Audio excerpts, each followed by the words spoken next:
tonight. I hope you enjoyed this gorgeous and powerful evening. Peace and love.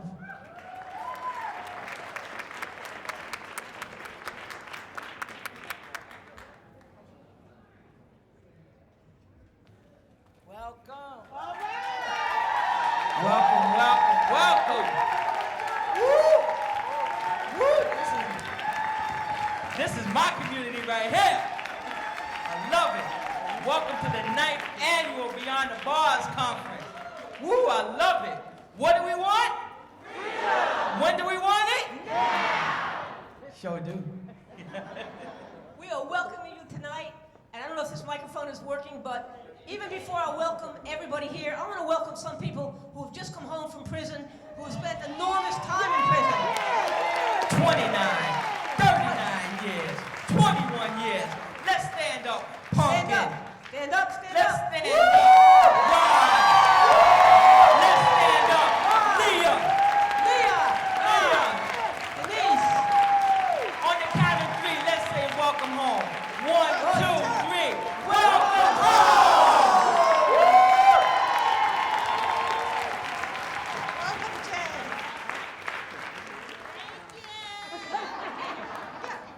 Wait a minute, I think we have some men that have just come home. Although this is until she's free, until he's free. Let's stand up, it's the 1-year anniversary.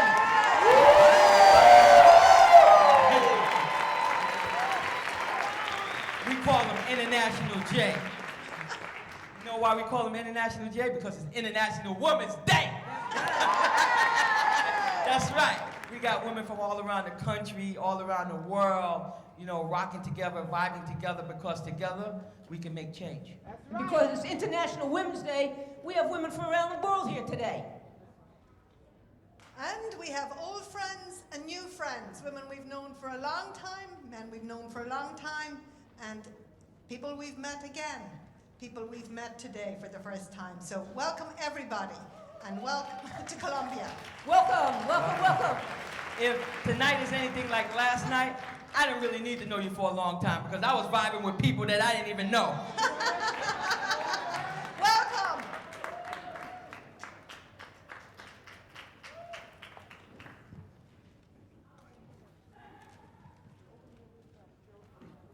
Hey, how are we doing tonight? Hey! On behalf of the Criminal Justice Caucus at Columbia School of Social Work, I would like to welcome you all to our 9th annual Beyond the Bars Conference. As some of you may or may not know, this amazing conference began 9 years ago with the efforts of 3 co-educational leaders of the Criminal Justice Caucus. Let's give it up to Akomi, Joanna, and Caitlin. These amazing women opened up the dialogue for us all to be here tonight. And so I just want to thank them and thank all of you for being here tonight, and I hope that you all enjoy the rest of your night.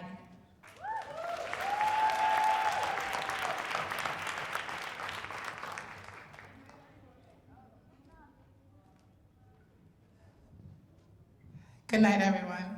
My name is Destiny, and on behalf of the 2018-2019 core of the Beyond the Bars Fellowship, all of us here, I'd like to welcome you all tonight to this event.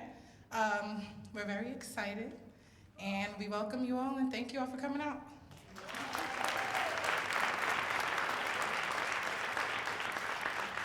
Good evening. Hey. Give it up again for the 2019 Beyond the Bars Fellow. As some of you know, I am a former Beyond the Bars Fellow, 2015, 2016 in the building. And I currently co-direct the Beyond the Bars Fellowship with my friend and colleague Cameron Rasmussen. And I continue to be amazed at how our community and how our fellowship continues to grow and to flourish. So one of the things that we knew we had to do at the outset of this conference on this International Women's Day was to focus on and to really underscore the urgency of the need to focus specifically on the criminalization and incarceration of women, girls, and non-binary folk, right?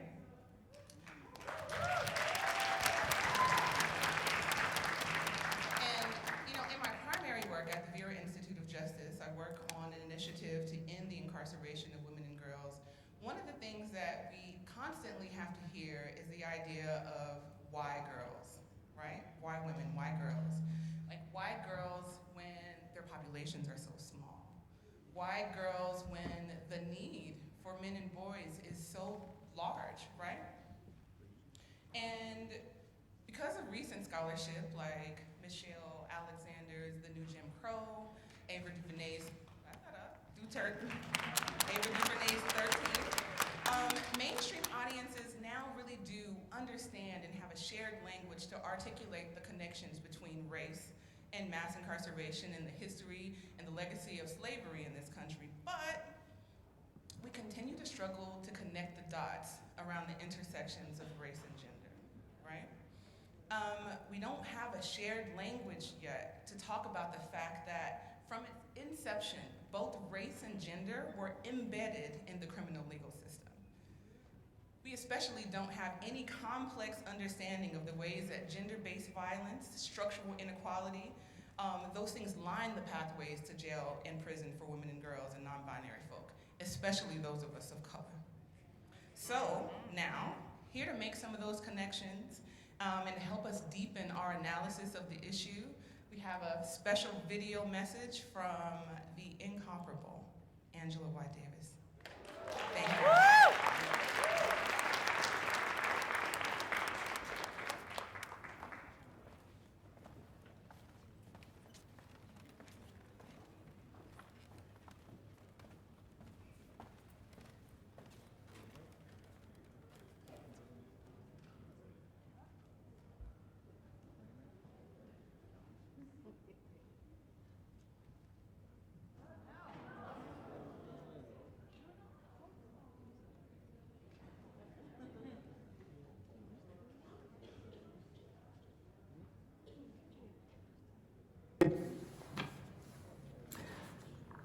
Until she is free. Thank you, Kathy, and all of the other organizers of Beyond the Bars for this 9th annual conference. I am so sorry that I am unable to be present at this very special International Women's Day conference where you are highlighting the criminalization and incarceration of women. Looking closely at the criminalization and incarceration of women helps us to more deeply understand what it means to call for an end to patriarchy and misogyny more broadly. Examining the conditions of criminalization and imprisonment that affect women, especially women of color, which also means acknowledging the vast numbers of women who are left behind when men go to prison, and which means looking at trans women, particularly trans women of color. Examining the conditions of criminalization and imprisonment that affect women helps us to apprehend much more comprehensively the reach of the prison industrial complex and its structural and ideological relation to our overall struggles for justice and equality. For those who might still believe that women are a marginal force when it comes to addressing prison issues, let them realize how wrong they are. This conference moves women from the margin to the center. The center in terms of collateral consequences, and the center in terms of helping us to understand the interrelationalities linking individual and intimate life on the one hand, and the life of the institution and the state on the other. By looking at women in prison, for example, we better understand how state violence insinuates itself into the intimate lives of human beings, and how intimate violence bolsters institutional and state violence. Again, I truly wish I could be with you this weekend, and I look forward to hearing about what promises to be an extraordinary conference full of new insights and providing the inspiration we need to carry on radical struggles to create a society that will no longer have to rely on the violence of prisons and police, struggles for justice, equality, and freedom.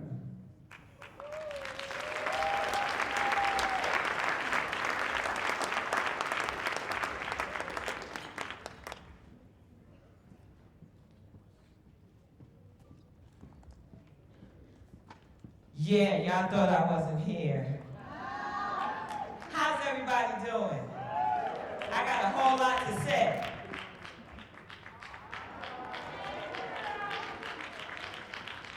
Need I say more? Say hello to the people that sit next to you. Did you introduce yourselves this evening? Yes. It's National Women's Day. Say hello, how's everybody doing? I know you know that I am Yolanda Johnson Peterkin. Yes, and I am here so that we will have a good time tonight. Did you know that this is the 9th year of Beyond the Bars? 9 years, can you just imagine? Give them a round of applause for all of their hard work. I'm so excited. How many people was there last night? We jumped off last night. That's all right, you here tonight, so we get ready to jump off again. There's a few announcements that I'd like to make. How many people have heard of the new women's building? Ooh, holler, like 4 people in the front and 2 in the back. So I need you to understand what the women's building used to be. It was a dark place. It was a place where it wasn't a lot of hope. It was a cell for women. It was on the West Side Highway. Not many people came to visit. It wasn't an opportunity for women. But I met somebody called Pamela Schiffman. Y'all know her? Yes! Wait a minute, I need to hear something else. Do y'all know her? Yes! Oh, well, if you don't, let me tell you who she is. She, under her leadership, we are changing that building to the women's building. So on this day, we need to celebrate, because guess what? Next year, this time, we'll be partying over there. Give her a round of applause. Come on. Come on. Under her leadership, we will be shifting that building that didn't have any hopes, that didn't have any dreams, that didn't have any passion for women. And we will make it a place not just for formerly incarcerated women, but for all women who want to come and have a good time in New York City. We're going to be proud of that place there, y'all. I mean, guys, I know y'all want to do everything we do. Not. But we will let you in every now and again, maybe just to see what we're doing. That's all right. Give it a round of applause. With no further ado, I want to introduce you to an ode to Grandma, the Junior Project, and I want you to put your hands together for a scribe called Quest. Come on.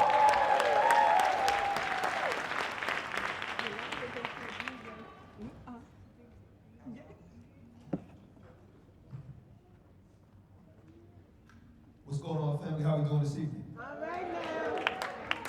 I said, what's going on, family? How we doing this evening? Sending love and solidarity to all the organizers in the building.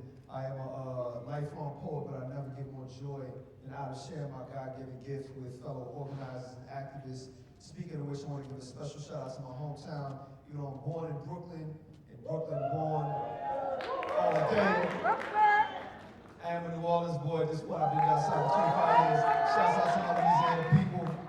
Shouts out to all my organizing family in Louisiana, to the New Orleans Workers Group, who is marching for women on March 16th, just next weekend. So all of my Louisiana folks, hopefully y'all show up for that. Shouts out to my Take 'Em Down Lower family. We are on a movement, on a mission to remove all symbols of white supremacy from the landscape of New Orleans, Louisiana, as a part of the struggle for racial and economic justice in our city.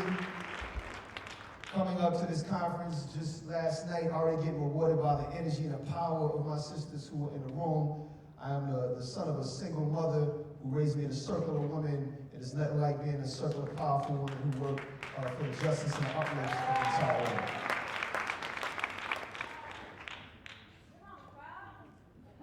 I'm proud of her. All right, so this first poem is dedicated to the Juror Project, which is an organization started by a brother named Will Snowden. And I wanted to do this for you because it is directly connected to the work that we're talking. Have some of you heard of the Juror Project? So I heard a yes, I heard a hiss or two. Okay, so I know he's been up here to New York and talked about his work before. His work deals with an issue called unanimous juries, or non-unanimous juries. So up until last year, there were 2 states in the union that still had non-unanimous juries. What that means basically is you don't need a 12-0 vote to convict someone. You can convict someone with a 10-2 vote. And with that, obviously the stakes for getting convicted go way up. And for that reason, I come from a city inside of a state, inside of a nation, which is the global capital for incarceration throughout the world's history. Where America's #1 in the world, Louisiana is #1 in America, New Orleans is #1 in Louisiana, making New Orleans, Louisiana the global incarceration capital up until last year. Oklahoma has that title now, and some of it is doing part to this man's work and to the work of the community to vote non-unanimous juries off of the state constitution as of last year. So this first, we have to do it. All right, this poem is dedicated to that work. And we have a little something we say in Louisiana and New Orleans in particular. We're about to give a poem in the spirit of the late, great John Scott. If you like anything you hear this evening, and as organizers, we already know how to do this, don't thank me. We have to thank me, I like a little thanks. But pass it on, all right? And as organizers, we pass our inspiration on. I say it? So when I say, are you ready for the word? Y'all say, pass it on. Are y'all ready for the word? Pass it on. For William Snowden and the Juror Project. 1.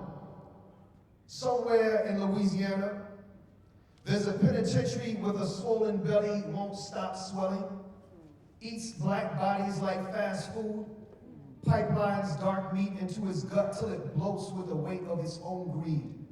While new prisons open doors like hungry mouths salivating for more, the injustice system is all clogged arteries and varicose veins, backlogged with the trials of the living. They say prisons are built to flush out the bad in any society, but Louisiana incarcerates more people than any place in the world's history, yet the crime rates remain the same. This is either a case of a failed system or severe indigestion, either way. A new diet is in order, but first, why the appetite for poor black bodies in the first place, too? In 1898, when former Confederate Senator Thomas Sims attended the Louisiana Constitutional Convention, his intentions were clear. He said that the mission of the convention was to, quote, establish the supremacy of the white race.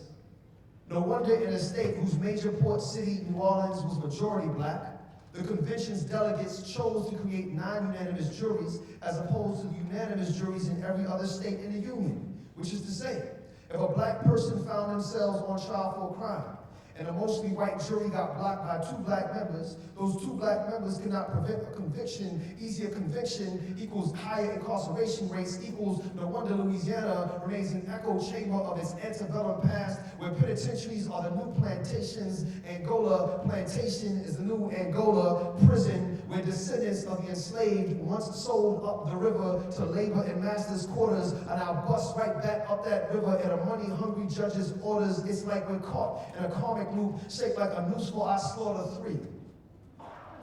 Circa late 1990s, a high school boy runs cross-country into unwelcoming territory. A cop pulls up. The cop is white. The boy is black. With all the privilege and profiling he doesn't even have to muster, the cop asks the boy, "Why are you running so fast?" The boy, dressed in green shorts and white tank top, says he's running cross-country. The cop says, "Sure, likely story. The boy tells his parents, who take the conversation right back to the police precincts and inform the cops not to make such assumptions, because you know what assumptions make. The boy learns what it is to be defended from hungry eyes that only see him as prey, learns to never take racism as an answer to the color of his skin, learns that he is not the only one worthy of such defense for. When the boy becomes a man, William Snowden starts the Juror Project. After 3 years as a member of the New Orleans Public Defender's Office, he watched his clients face 20 and 30 years for anything from nickel bags of weed to a couple of crack rocks and a few pills. All this while the methamphetamine epidemic is deemed a public health crisis, worthy of intervention in health care. The only difference between the epidemics is the demographic of the main users of the drugs. So when his potential jurors that look like the very people that he's defending see their drug-addicted community members and say, he's not harming nobody. Drug addicts don't belong in jail. They are often dismissed from jury duty due to a notion called legal cause, which dismisses potential jurors based on a perceived bias, with of course nothing to be said of the bias of the architects of the actual system in the first place, which is to say, white skin finds white crystal, finds addiction, finds help. Black skin finds white rock, finds addiction, finds jail, finds hole in systems shaped like the same burial ground they used to bury your ancestors by.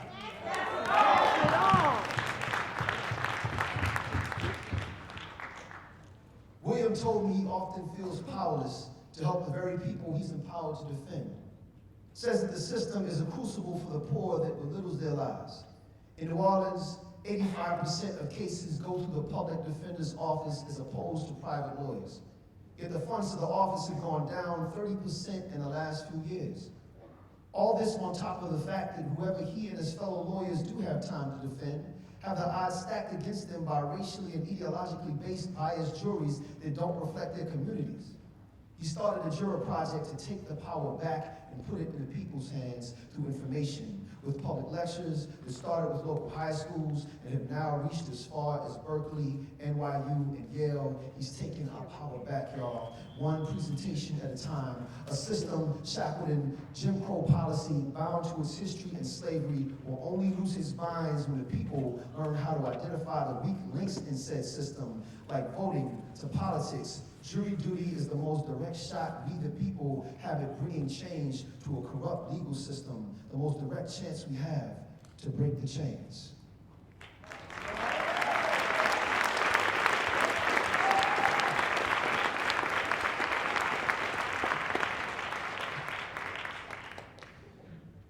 So again, like I said, I was raised by a single mother who was raised by a single mother. I want to dedicate this piece to all the women, but especially the mothers, especially the single mothers, especially the single black mothers, especially the single black mothers from Louisiana in the building tonight. You can give it up for yourselves.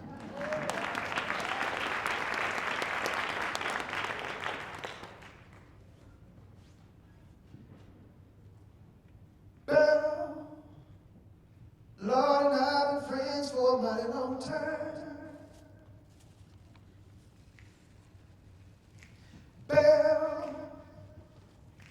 Leaving him never ever really crossed my mind. Never say it's one thing, I'd never go so far. Cause you're here no matter where you are. Bam. You're still in our hearts and you're still in our minds. There once was a woman from New Orleans who rose before the sun every morning, got out of her bed and onto her knees to whisper prayers to the heavens. She said the names of each of her children and her children's children, asking God to shelter them in a little bit of heaven to the hell of this world used to boast of her 20 grandkids. And how none of them ever found a prison cell or an early grave or a home used to thank the heavens and revel in the wonder that God had made my grandmother. It was all pride and praise and proverbs, all grace and gospel and glory, with a little splash of diva, top her dignity, but still down home enough to return from church service Take off that leopard print tam and that tweed blazer, hang it up next to that red siren of a hat she wore only on special Sundays, throw on an apron, and make holy sanctum in that kitchen. With hands poised as if in prayer, she made righteous testimony of the stuffed bell pepper, baptized the shrimp and okra and roux as rich as the history that she came from, seasoned the chicken like it was time for them things to come home to roost, prepared meals like she did people, like she was raising them up to be somebody, to have a story to tell to the taste buds so tongues could testify and revel in the wonder that Gloria Green had made. My grandmother was all Edgar, Louisiana Braveheart, y'all, marching up a dust and sweat robe at the tender age of 14 to plant her feet in a big city and forge roots for her little sisters and brothers, never knowing that from that fertile night-toward soil would sprout 5 daughters like southern trees that would branch out across the country bearing fruit to span the width of an entire planet. My grandmother was seamstress at the textile factory, what they mistook for a poor brown girl at the limits of some company's sewing machine was in fact a weaver of miracles, threading together the fabric of her children's tomorrows. My grandmother was alchemist of the dollar out of 15 cents. Is only an 8th grade graduate of the neighborhood of Nouveau Black bourgeoisie could possibly know how. Was counting the money slowly, huh? Give unto Caesar what is Caesar's. But I wish the so-and-so would try to fire me without giving me my retirement. Bet y'all take him and this whole corporation to court. My grandmother was 8.5 decades, 2-time hurricane survivor, was a magnitude of matriarch, 2 mammoths for my measly little metaphors. I can no more bottle her greatness in words than I can lay hands on a spirit. Now whispering in the wind, these words, of the sketching of the silhouette left in her absence, these words, of the tracing of the footprints she left on all our souls, these words, of the evidence of a thing not seen but felt. It is said, family, that our ancestors, they never died, so long as their names live on in the memories that blossom from our tongues. Grandmother, Gloria Green, root of our family tree, your name is glorious green harvest, your name is righteous blossom in the mouths of your 5 children, 20 grandchildren, 35 great-grandchildren. Your name is to be reborn and exalted upon all our tongues again and again and again and again, as you did us every morning in prayer before the sun rose. Peace, love, solidarity.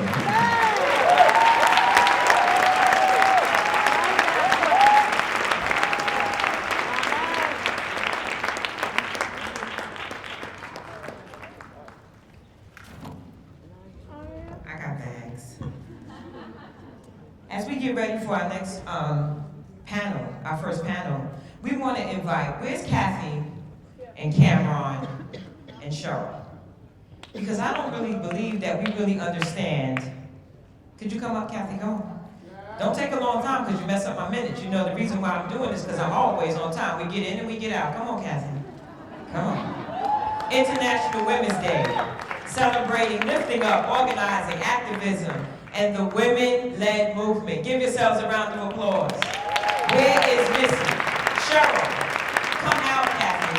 Come out, Cameron. Kathy hates this. She hates it. So the reason why I'm asking you to come is because somebody in the room and all of the people that are here wanted to say thank you because it's been 9 years and you haven't taken out a moment to realize that y'all need to be on your feet. What are you doing? You need to be making a hole out the door. Some of you would be here. We are celebrating across the world. So I think that some people had gotten together and gave me some stuff that said it needs to go to you. Yes, they said it needs to go to you. Cameron, we know that you're a man, but it doesn't matter. You know what I mean? Because we know that you are in the movement. We know that you are in the movement. And this is your time to shine. We appreciate you. We love you. And thank you so much. Thank you so much. Without any, they're going to kick me out in a minute. They don't understand. We are excited about this opportunity, this learning opportunity, this opportunity to talk to people from all over the country, all over the world. This is a big deal. And this year is all about women. And I don't know about you, but I know it must take a whole lot of work to pull this together. Is that right? Is that right? So make sure that you, when you see them, that you give them a big hug and give them back the type of love that they gave us to putting this together. With no further ado, can we ask that the panel, the growing movement to end gender-based violence, come on up so we can hear from you. And Farrah will be leading them, and she will also introduce them. Come on up, don't be shy. Hurry up, y'all messing up my time limit now. Y'all got something wrong with y'all feet? Give them a round of applause. They need to be here to be happy about being here. Hey, how you doing? How you doing?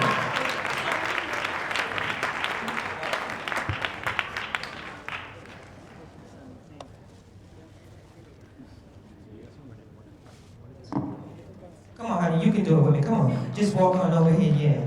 Right over here.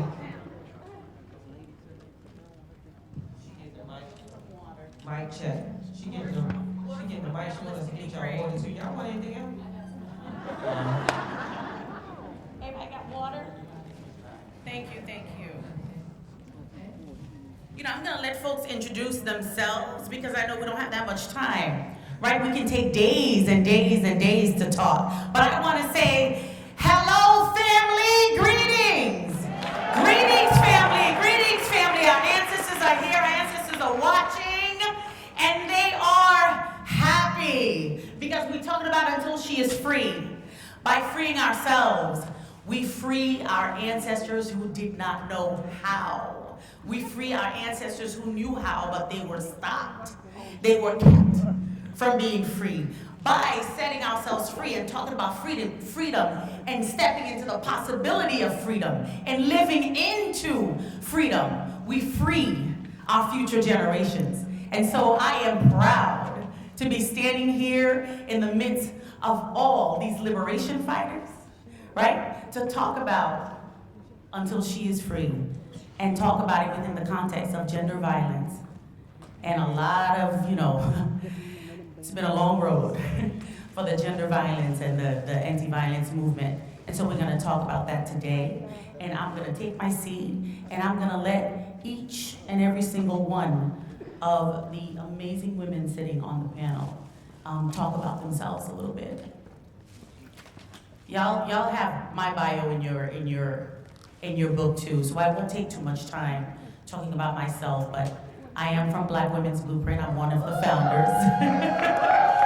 And we're the conveners of the first Truth and Reconciliation Commission led by Black women, civil society, right? Led by Black women, focused specifically on sexual violence, both historical and contemporary forms of sexual violence, including the reproductive justice violations that have happened to us throughout history and that still continue to happen to us in the prison system. So I'm just gonna tell you those two things and then we'll talk more later on. But thank you so much, y'all.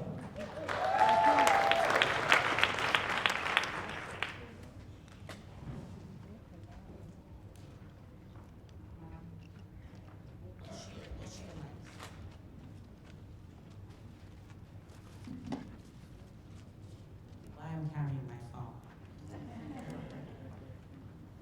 I have it. Okay. I'm gonna try I'm just gonna go ahead to my right here, right? I wanna welcome each and every one of you on the panel.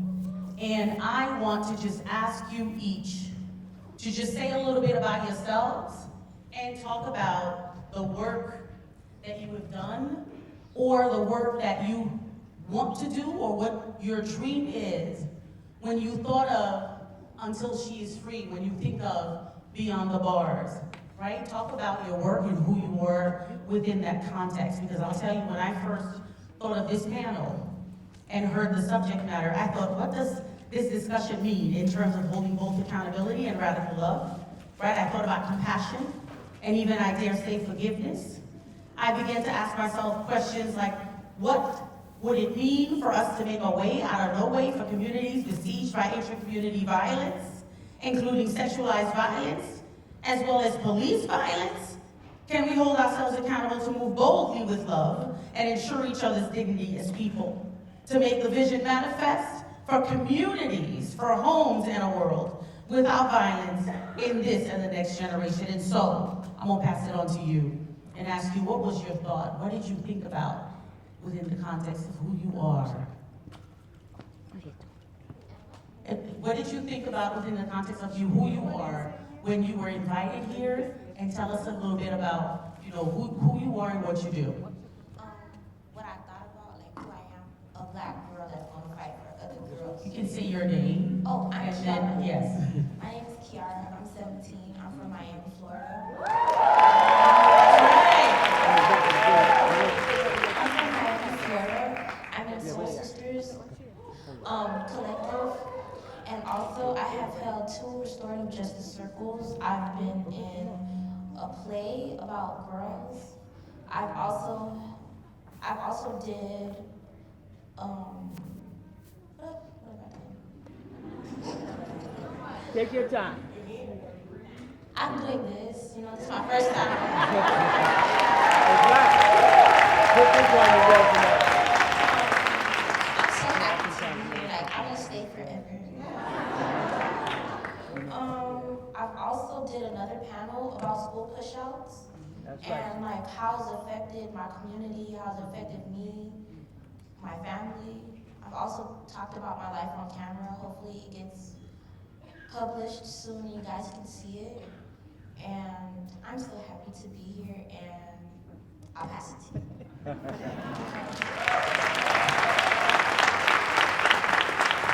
Hi everyone, I'm Yvette Slur, and I'm very happy to be here tonight, particularly with these amazing women on this panel. I'm a survivor of extreme violence, both sexual violence and battery as a child and a teenager. And as a result of that, I made a promise at a very dark period of my life when I thought I was going to go out through drugs and alcohol and all kinds of bad stuff that I was into, that if I got to survive and keep my mind, I promised I'd go back for the others.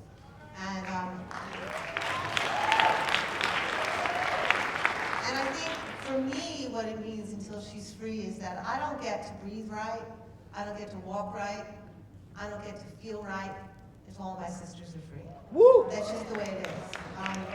I feel like we're living in a period right now in America where it's like the collective criminalization of consciousness. Everybody has been criminalized. Poor people have been criminalized, black and brown people have been criminalized, LGBTQA plus people have been criminalized, women have been criminalized, immigrants have been criminalized. Everybody but the criminals who are running the show have been criminalized. And we live in a consciousness where the most marginalized, the most deprived, the most lacking in opportunities systemically are further punished through cages and systematic imprisonment. And for me, I can't live while that is going on. That's just impossible. That's not acceptable. I think I was blessed to work and be a part of a group of women at Bedford Hills Correctional Facility, Catherine Dean, Roz, Iris. There's a lot of women here tonight who I'm seeing, and I'm just so moved to see them out. Every time I see a woman come out, I feel like a star gets put back in the sky.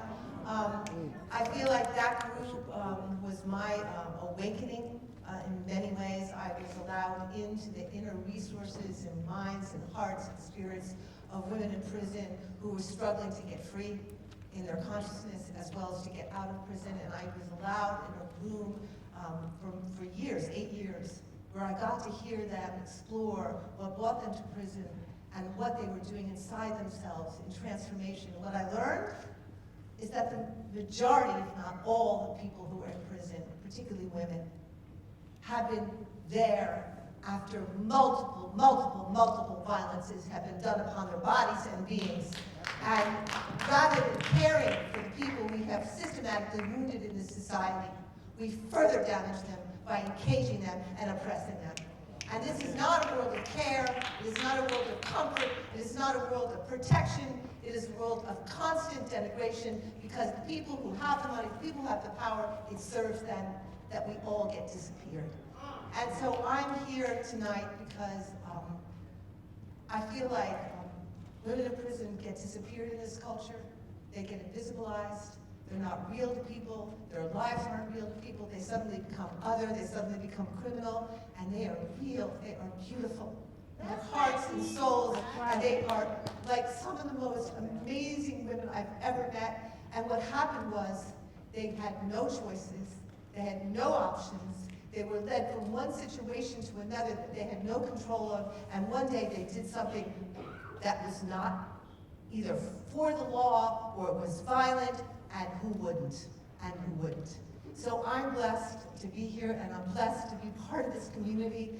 And I just walked into this room tonight just to feel the vibration here of people who are getting free. That's where I want to be. Thank you. Same question. Your name, your work, your name, your work, and what came up for you when you were invited to this? Thank you. My name is Beth Ritchie. I'm from Chicago. Although New York is like home, especially on a night like tonight, I'm going to claim my New York roots. So my work has been with Insight, Women of Color Against Violence. My work has been with Critical Resistance. My work has been with PNAP, Prison Neighborhood Arts Project. We teach courses at Stateville Maximum Security Prison for Men in Illinois. I identify as a feminist, a black feminist, as a prison abolitionist, and an anti-violence activist. And I want to say more about all those things, starting by echoing the welcome home. The welcome home is an important message, and I know that home isn't safe for all people. And so when I think about Until She's Free, I think about the way that we have people living in cages inside buildings and cages inside their homes and their communities and in their schools and in their workplaces. And so I want to broaden our discussion tonight to include not just the cages that the state runs. Let's free women from those cages, but also the cages in our communities and in our homes, in our families, where our children live. And that's the connection between gender violence and liberation that I want to talk about. We're going to talk about that.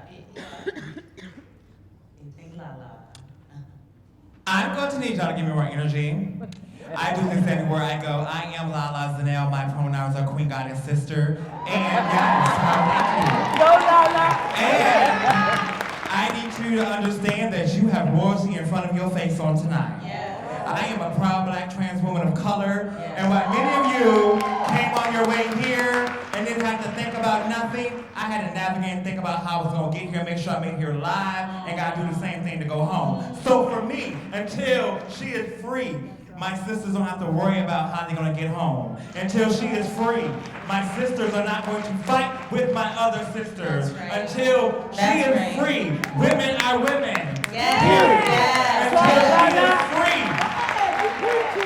we are not going to allow toxic masculinity and misogyny and white supremacy and patriarchy ruin our women. Until she is free, we will have voices for young women and girls. Until she is free. That is what resonated with me. And what resonated with me is, yet again, I am charged to be around powerful black women and my ally tonight. But also, I would not be me if I would not charge you to do more, to include trans and gender non-conforming sisters. You take us out of conversations. I love being in these conversations. My bio's in the thing, but honey, they've got lots of sisters that's in prison that's out and need to be free to talk about their experiences. It's about centering. Earlier tonight we said center, right? Yes. Center directly impacted, and that even means me getting off of my seat to sit there to hear another sister until she was free.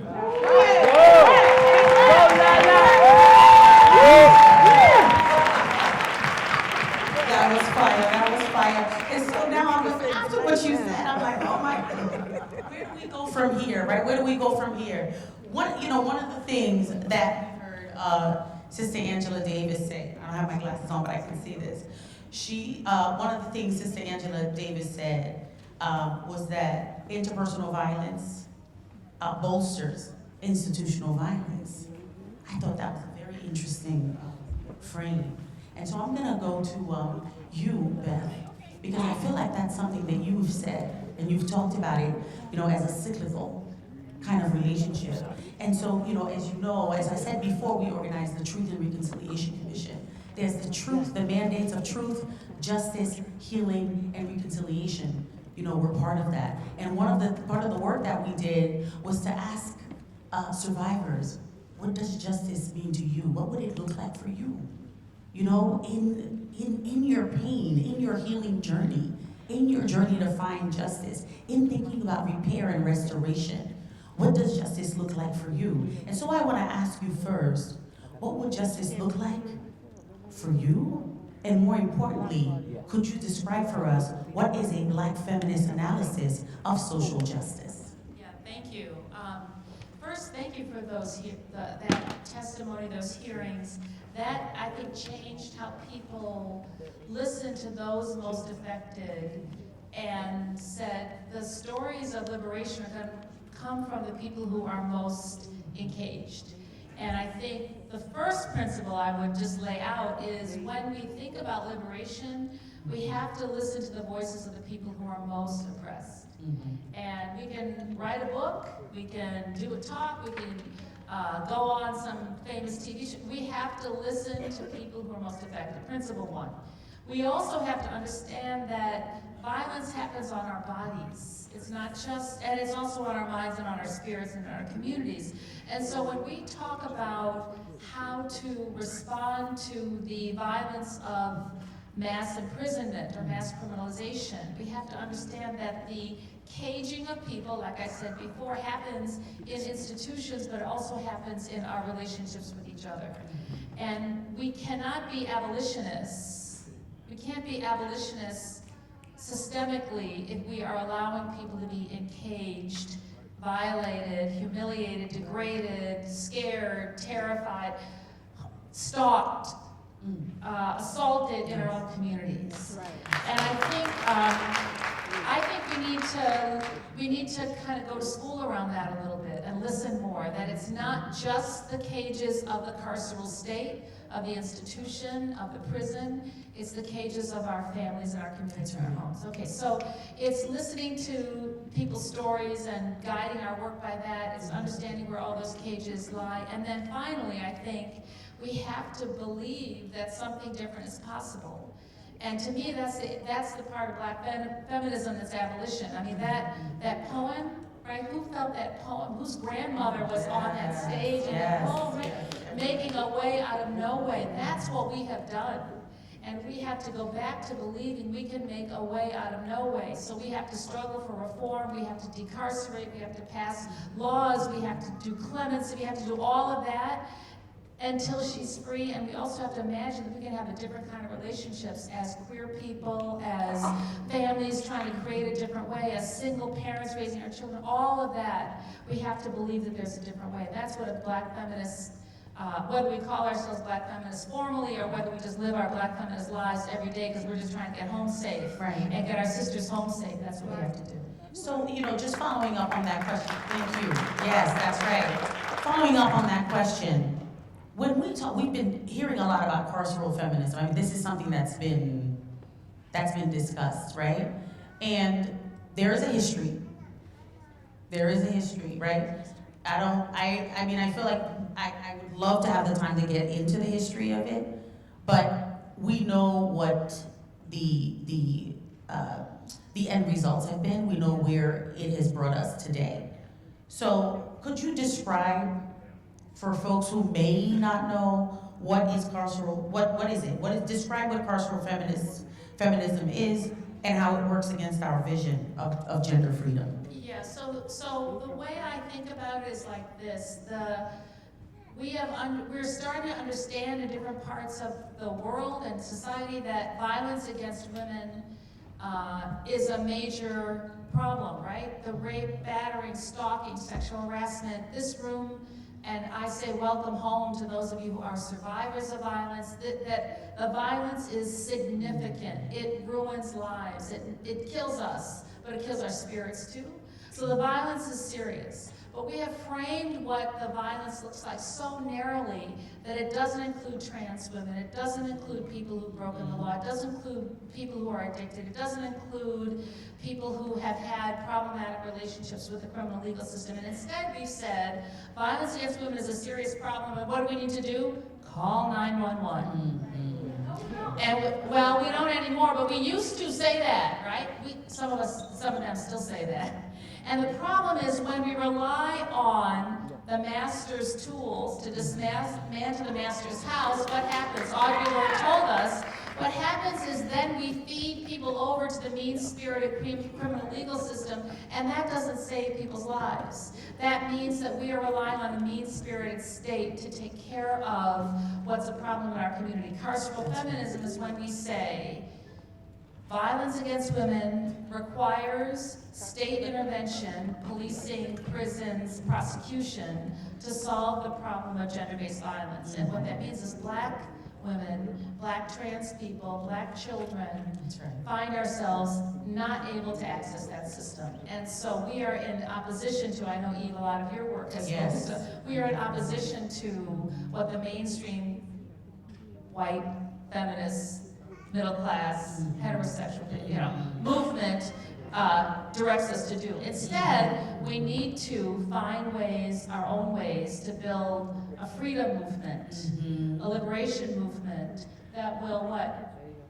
Keep us safe until she comes home. Right? That's right. Yeah. That's right. So that's what carceral feminism, the short version of what carceral feminism That's it. is. I wanted to lay the groundwork for that before I go to Lala and Eve and then Kiara. So one of the things that I wanted to ask you, Lala, we know that somewhere in America, we talk about gender violence, most of us have been in the movement, if not all of us, to end gender violence. We know somewhere in America, a woman is raped every 2 minutes, whether in prison or out in community, right?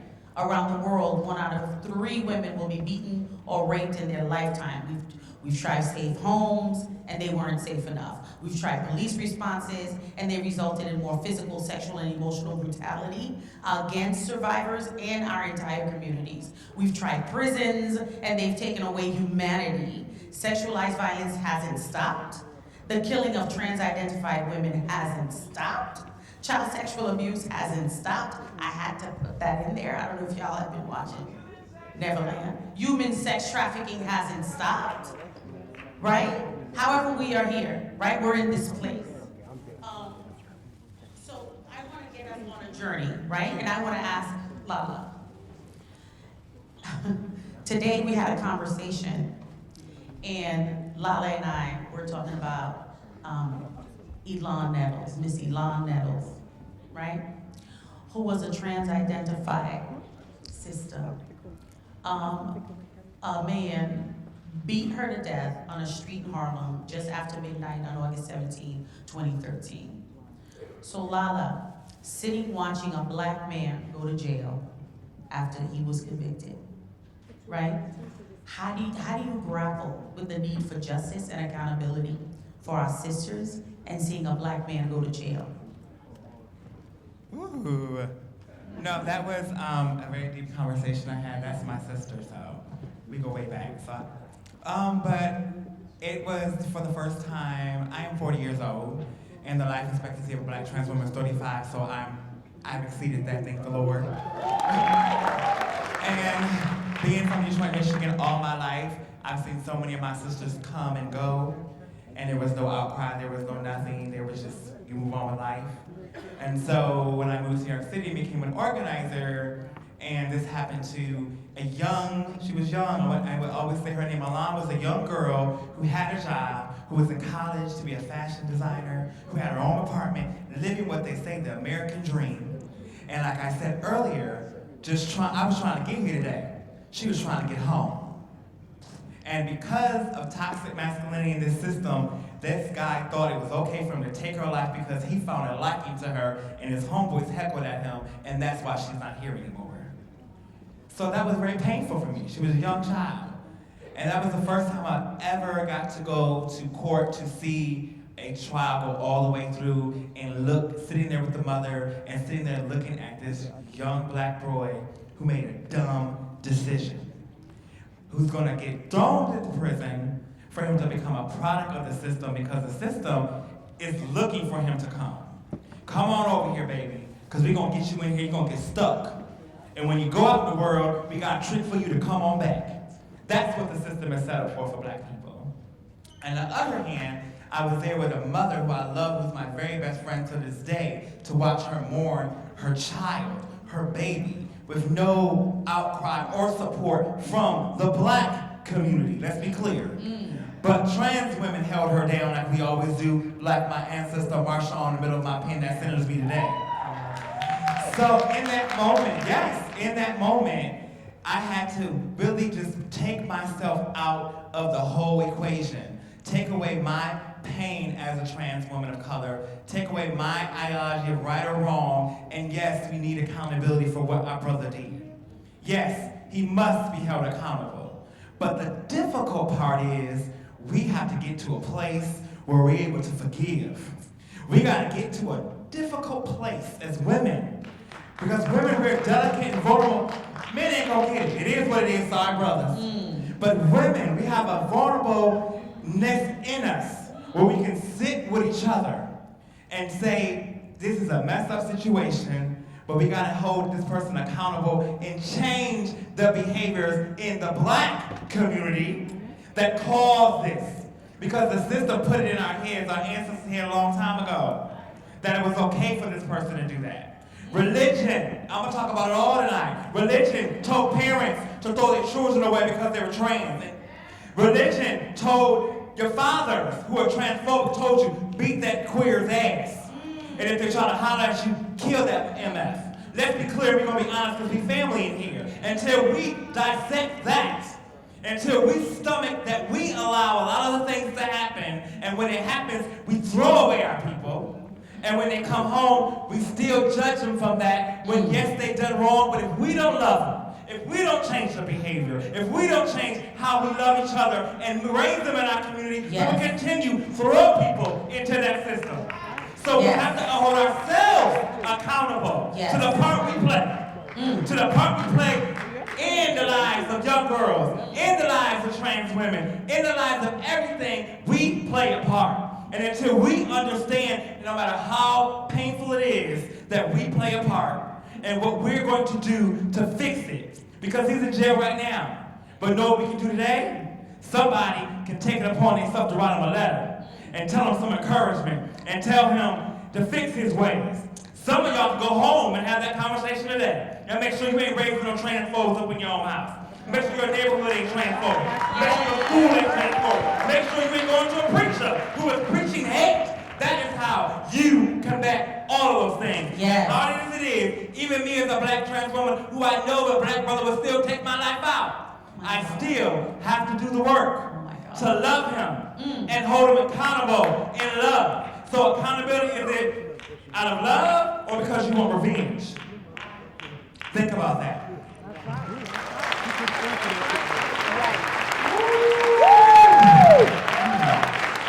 Thank you, Lala. That makes a lot. I mean, what you said before I moved to Eve and Kiara, a special question for you. What you said reminded me of the first time that I did a radio show back in the day when we did Black Talk Radio. We still do Black Talk Radio.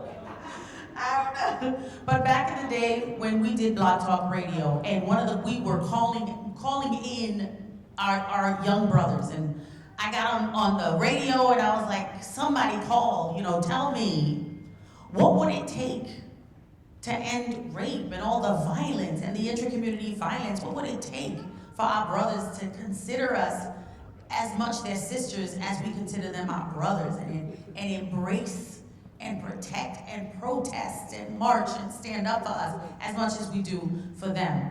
And so he picked up the phone and called me and he said, what exactly are you asking? I said, okay. I said, I'm just gonna ask you one thing.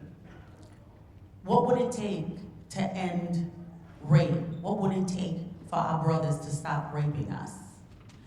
And he said to me, you'd have to put him down. You'd have to get a gun, and you'd have to put him down. I don't care if he wants to beat you. I don't care if he wants to rape you. That is going to be the only way. I was stunned. This was my first Blog Talk Radio. First time I ever asked a man that question. And this is the response I got. And so that said to me, my goodness, there's an acceptance, there's an internalization by our young black men and by our young sisters and our gender, and by all of us, that we are not human. We're no, you know, that it's okay to take each one of us out. There was such a hopelessness and a despair and a disregard for the self, right, in that.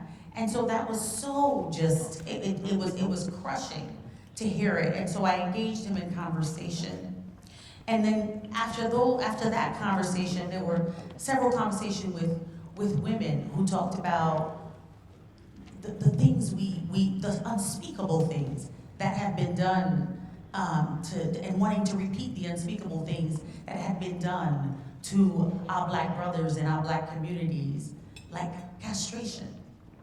So, you know, let's talk about the realness. Like when we talk to survivors, in their heart of hearts, and we get in the silence and we sit in the dim light and we sit this close to each other, and survivors are speaking truth. There is so much to learn, there is so much anger, and there is so much rage. And so getting free is about, yes, those prison walls, but as I think Beth and Eve said, here, you said, Lala, getting free is also in here, it's in your gut, and it's up here. And so, having said that, I want to go to Eve and then to Kiara. Eve, you spent 9 years sitting and talking with and listening to women at Bedford Hills Correctional Facility. And in your film, What I Want My Words to Do to You, is it? What I Want My Words to Do to You. The work of truth-telling as women bore their souls. They were bearing their souls in ways we rarely bear witness to in that prison. What did that group teach you? Talk a little bit about what women taught you about prison and violence and really what it means to have been in a community racked by oppression. What did they teach you? Yeah, I mean, there's so much. I'm just like so full from what's happening up here. Can I just address? Yes, please. Because I really want to respond to what you were talking about, and it's connected to what the women in prison, the group, taught me. I think I've been thinking so much about punishment and what is punishment and what is the effect of punishment and how do people change? What really changes people? Like we know how to call people out. We know how to arrest people. We know how to send people away. We know how to punish people. But how do we change people? Like I just want to, if I can just go, I think so much about all the people who are getting called out, and yet in all the months and months and years I've been an activist working to stop violence against women, I have never heard a man publicly account for his wrongdoings. Say, I raped a woman, I beat a woman, I did this because this was my history, this is what led me there. In 16,000 years of patriarchy, I don't think we've ever heard it, okay? So I was really thinking, like, what has to happen to go under this so we're not always blaming, shaming, and defaming and locking people up? How do we help people change? And so I really embarked on this thing, and I want to say quickly, I just finished this book where I decided I was going to write an apology to myself for my father and climb into his consciousness and say the words to myself that I always wanted to say. And it was very painful, because I didn't want to feel my father's pain, right? I didn't want to feel my abuser's pain. I didn't want to feel what brought him to what brought him. But in a way, it was my liberation, because I've been carrying his pain, right? We carry our perpetrator's pain, right? And I think what the women in Bedford taught me, when I watched them wrestle week after week with what they had done to people, because everyone in my group was there for a violent crime. And watch them go through the agony of having to look at their histories and their stories and what beat by beat by beat thing that I realized they made amends by doing that. That was their amends. They went through a process, then the alchemy of that changed to where they were and released those wrongdoings into the ether. And I think we have to provide processes in our communities, in our families, where people can get free from their wrong deeds. Because as you keep your wrong deed, you do more wrong deeds. Because that wrong deed makes you feel like a bad person. Thank you, thank you. Thank you, thank you. Thank you. Kiara, as we just heard Eve talk about women in prison, right? And we know that there is the sexual abuse to prison pipeline, right? We know that a great number, upwards of 80% of women in prison are survivors of some form of violence. And as we are living in this time now with Me Too and the great work that Tarana Burke is doing, right? What do you think of the direction of the Me Too movement, right? And then the second part of that question is, do you think we can end violence against women and girls in our lifetime? What do you think of what do you think of the Me Too movement and the direction that it's going? That's the first part of the question. First part of the question, I would say I think it's going good because people that are too scared to let their predators be known who did this to them or what's going on in their life are scared because people on the outside, oh, she's sick, she's too scared, she needs to go to a mental facility because what she's encountered is wrong. Or like people are scared to like speak up, so I think like she's doing good. So the people that are too scared to speak up have somebody speaking up for them. Like they don't have to, they can be in the corner looking at the players play the game. Like, and that's what I think. And the second question? Do you, let me add to that. Do you, yes. Yes. We're gonna come back to that question of Me Too. But I wanna ask you, do you think we can end violence against women in our lifetime? I think yes and no, because we can't change it around the whole world. We can only change it at home. We can only change it in our community. We can't change crime against women in New York if we're in Miami. We can't change, we have to do it at home. So we have to stop fighting against each other and fight with each other, because all the time people, oh no, I don't like her, I'm not gonna work with her, no, I'm not gonna do this with her. And you may get something out of her, she may educate you on something that you never know, and you can take something from her and she can take something from you. But if we all sitting here fighting against each other because we don't like each other, or she doing something that you don't like we all have animosity towards each other in the world. That's why nothing will ever get done, because people never want to work with people. People think that what social media says revolves around everything. Like if one person, if people cut social media out, if there was no more social media, no more Facebook, no more Instagram, no more Twitter, people would actually care. That's right. That's right. I remember a world without social media. With Facebook, people won't care. That's right. With Twitter, right now, if this conference going on, there's probably a hater on Twitter. Oh, fuck that conference. That's a whole bunch of lame people. And a whole bunch of people that don't care, men, women, oh yeah, they lame, I don't want to do that. Then everybody, oh, I don't want to do that. Then there's no purpose of the conference. But if there was never nothing and one person put something in their environment, then one person will go back and put that in their environment and there will be a chain going on.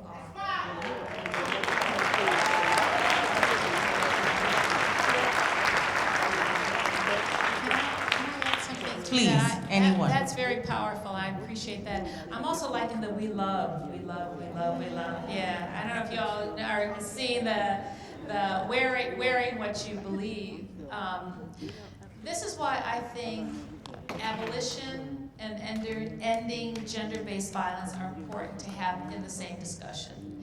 Because we won't end gender-based violence until we believe in abolition instead of caging people, right? Right. And we just won't. And we certainly won't end gender-based violence against Black people or other people who are targeted by the criminal legal system. But we also won't end mass incarceration, mass criminalization until we end gender violence, because we have only found a way to respond to gender violence by feeding that system. So to me, even though it seems like sometimes somewhere, I guess somewhere in New York tonight, there's a different conference that's not talking so much about prisons, but talking about rape and battering. Until we have a discussion in the same room about both of those things, we won't end either one, because they feed on each other. They sure right? do. So I want to make sure abolition is part of our discussion about gender violence, and gender violence is part of our discussion about abolition. Exactly. Thank you. And and before I ask you a question, Beth, regarding the critical resistance statement. What you just said was so incredibly important, because you have to talk about both of these things, right? Gender violence and then abolition together. But in order to talk about that, there are of course, it's like an onion. You have to peel it there are layers of that. And those layers include repair. They include restoration. They include reconciliation. And I think each and every one of you have spoken about that with Eve's book that is coming out about her father apologizing to her for harm done. Today I had a conversation with Lala about forgiveness, right? And then with you, Kiara, the other day, we talked about, what do you think it would take, right? I asked you that same question. What do you think it would take? Do you believe that you can talk to communities, and you said, no, you can't start with the community, you have to start with parents, right? And so what does that mean to be engaged in beloved community, whether it is inside the house with your parents, whether it is, through a book or with someone who's already passed, to speak and engage around forgiveness and repair, even if that repair is with yourself, right? And what is forgiveness? What is the critical role of forgiveness, repair, restoration, whether in the home or out in the community, in really abolishing the prison industrial complex? And that question is for all of you. What is the role you think forgiveness, repair, restoration plays? Like we had a conversation today. I believe the universe always makes room for what you need and what you want at the right time. You just have to be conscious enough to see it. So today we had a conversation on the phone. She asked me this question about forgiveness, but it came before the question I previously answered. And I'm gonna share something personal with you all. My father was shot and killed when I was 7 years old by my grandfather. I'm 40 years old, as I said, so I came out of the crack epidemic. He was from Chicago. My dad was supposed to come get me from school like you normally do. He didn't make it. My grandfather shot through the door because he thought that was a dope man that he owed money, and in his mind, that was his way out. Didn't even know. Time goes on, he goes to court, the judge let him go. It's like, he's an old man, he's gonna die with the good of he killing your father. I couldn't fathom the rest of my family, my siblings, even my mother, even her would always be into it. Like, hello, he killed your dang husband, what's wrong with you? And my mother I'm a preacher's kid. So my mother was always like, you can't throw away family. No matter what, you can't throw away family. That's you a preacher, you're supposed to say that when I get grown, F this religion thing. That's where I was at in my mind. Years went on, he passed away. They went to the funeral, mama was like, I still didn't go. I still didn't even think about it. I was hanging out with some friends. One of my friends was going through something like with talking about grandparents and stuff. And it just like epiphany came over me and I just cried. And I was like, wow, all this time I was waiting for my grandfather to ask for forgiveness or for my grandfather to pay in a prison for what he did to my father, and never thought he had two guilts he had to live with. One, that he killed his son, and two, that his grandchild hated his guts. And on top of that, not understanding he was in a substance at that time. And he was clean and sober ever since then. But I never let that go because I charged to his heart forever. And in that experience, it taught me that it was a substance. He already held himself accountable with the guilt every night he slept. And he redeemed himself by getting clean. And so I charged myself, y'all can clap, yeah, come on. Yes, I charged myself that I will always forgive. And even if that person does not forgive me, that forgiveness is not for them.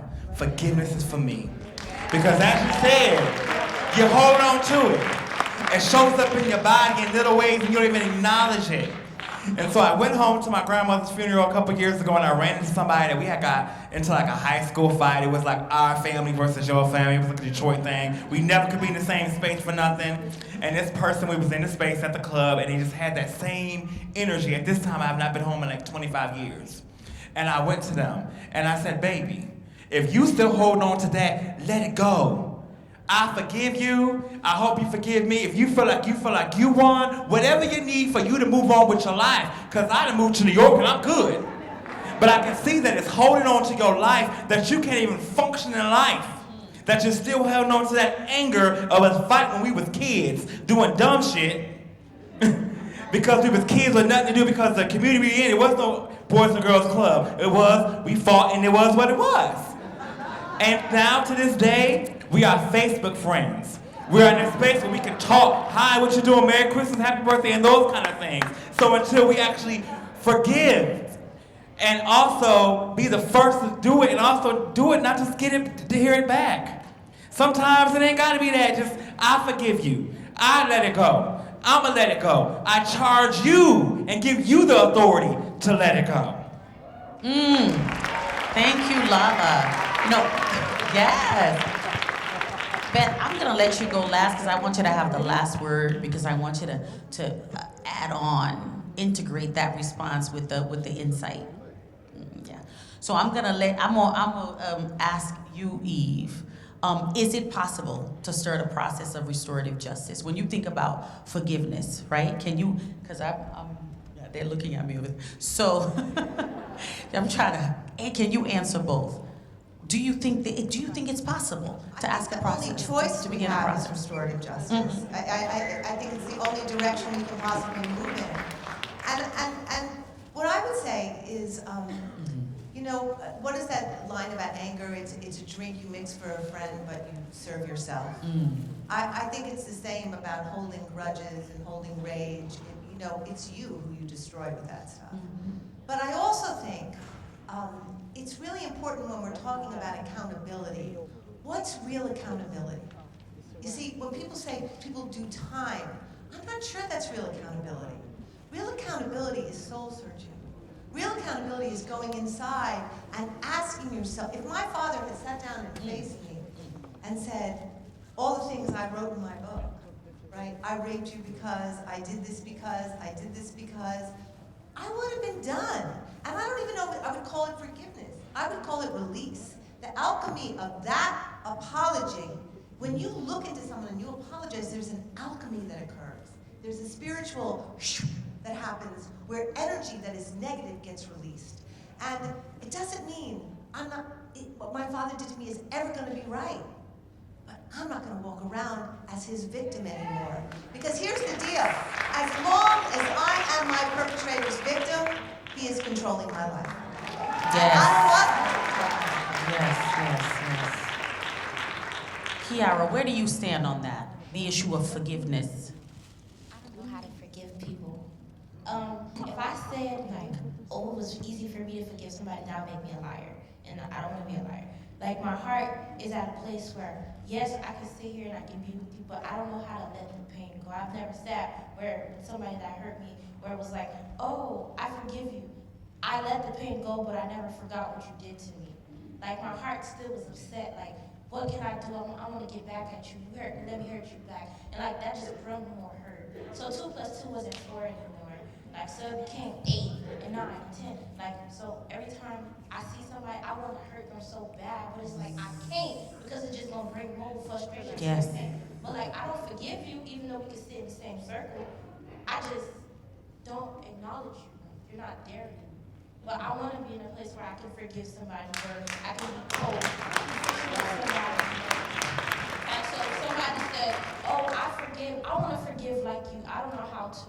Like, that's not easy for me. Like, things that have happened to me, I play them back like I could have did this wrong, but I never said I forgive the person that did it to me. So yeah, that's. And I just want to just challenge you real quick, because that's the start. That's the work. That's right. So you are doing it, but you didn't ain't to that place yet. I'm 40. It took me to 30 to get it and see it.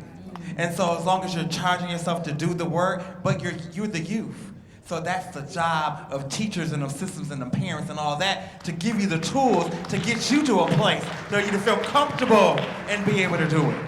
But you're going to get there. Don't ever give up, my sister. You're going to get there. That's it took me right. years. That's right. And you know, one thing that Alicia Garza, we asked her one time on stage at Black Women's Blueprint, is Alicia, wait, 2 minutes. We said, Alicia, just one thing. We said, Alicia Garza, what do you think the world owes to Black women? And she said, everything. And we are owed everything, and then some, including the apologies that we all deserve. And Kiara, that means you too, right? Okay, so last, yes. I'll just say really quickly, I'm going to apologize to you and you and all of you on behalf of our community. Yeah. Because I think apology and forgiveness is not just an individual act, it's a collective act. So I'm sorry I wasn't there. I'm sorry I couldn't defend. I'm sorry that I didn't listen and know that's what. So part of it is, yes, figuring out our own internal need and response to apology, but it's also as a community, and really then how do we hold the society accountable for setting the condition for which all of us have been harmed. And I don't mean to take away from the individual pain and the need for reconciliation, but it's also a political need and social need for reconciliation. And so until we get until we all get the apology we need from that one person, how do we love each other up enough to say, I'm sorry that happened and I love you and you're mine and what happened to you is my pain. And that's to me something about she'll be free when we can say, I got you. Yes, and that's the way, that's also the pathway to abolition work. That's the pathway to abolition work. And so look up, since we have to go, please look up. Look up that word. Look up this, the Inside Resistance Statement, the model of abolition. Yes. Thank you all so much. Thank you all so much. We could be here all night, but we know. Look us up, look us up on social media.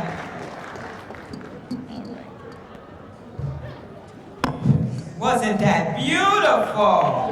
And I hope you guys are writing notes.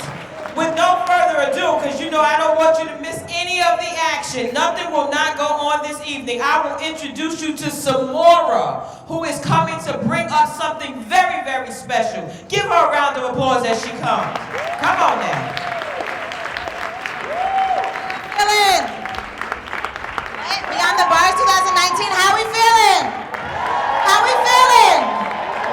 My name is Samara Gaya. I'm the founder and artistic director of Truthworker Theater Company, all the way from Brooklyn.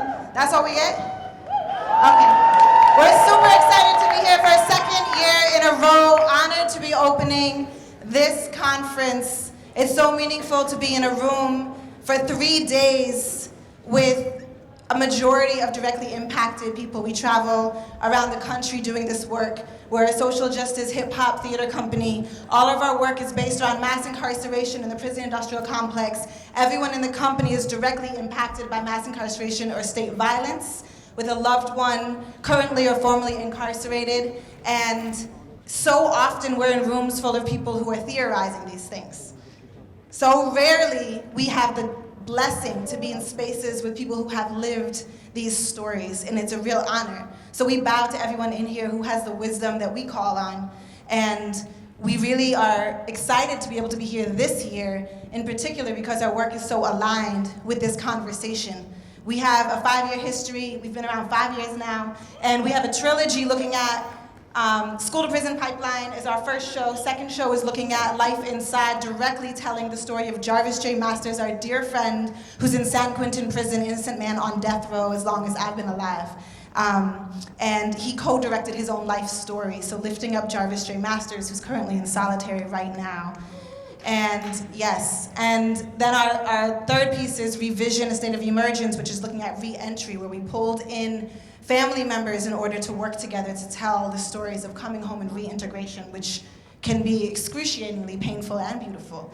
And we're moving now into a space of a slow process of devising and developing new work that is looking specifically at healing legacies from gender-based violence and really unearthing survival and what it takes to heal and calling on generations and generations and generations of women and gender non-conforming folks in our families who have moved through these things and really dismantling the dichotomies of the construction of gender and looking at how the intersections of gender-based violence and mass incarceration are in conversation with one another. So enough about that. We're just really excited to share a small glimpse of our work and invite you to connect with us, talk to us, hug us, and be human together. And don't forget that this is not TV, so we can see you, we can feel you, we can hear you, so come alive with us. Give it up for Truthworker Theater Company.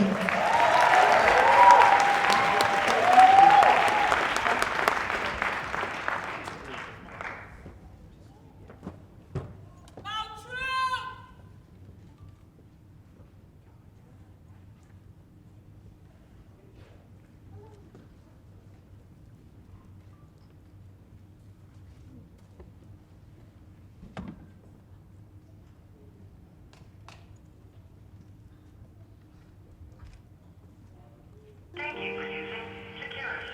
You may start the conversation now.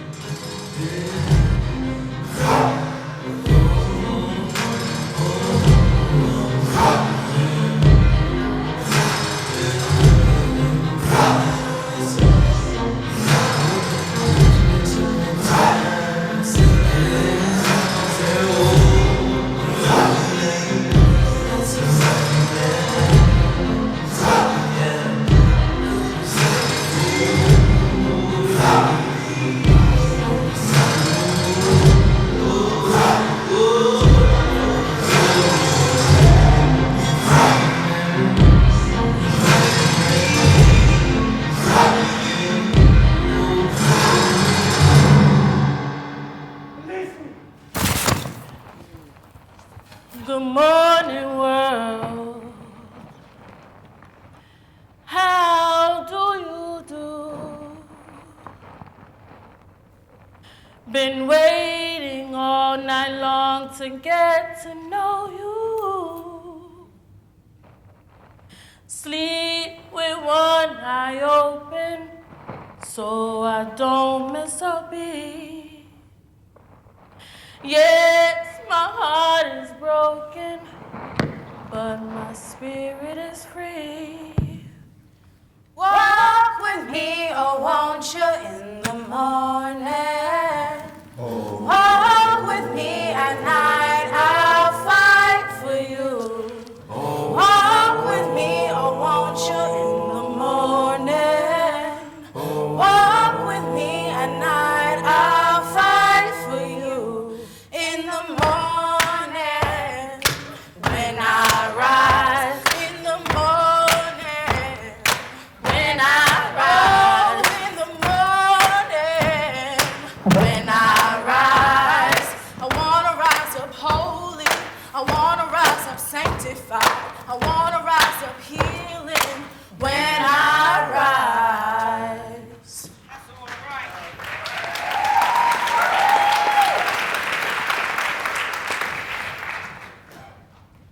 I open my palms to the skies, surrendering to the human hopelessness that it does not despair me. For life needs no more despair, I pray, to turn a situation as bad as mine into an opportunity to be of some benefit. to transcend my present circumstances, to transform everything around me into something almost radiant.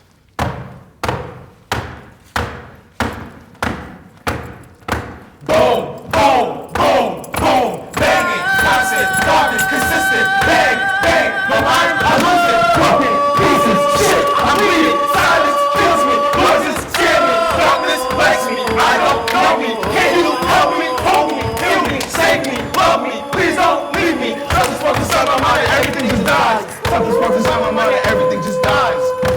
We have sentences of solitary confinement, systematic policies and conditions of control and oppression, losing isolation includes confinement behind a solid steel door for 23 hours a day, limited contact with other human beings, Frequent phone calls and random contact family visits, extremely limited access to rehabilitative and educational programs, well-known physical mental health treatment, physical torture such as hard time, restrictions, and forced cell extraction, mental torture such as sensory deprivation, permanent bright lighting and extreme temperatures, forced insomnia, and sexual intimidation and violence.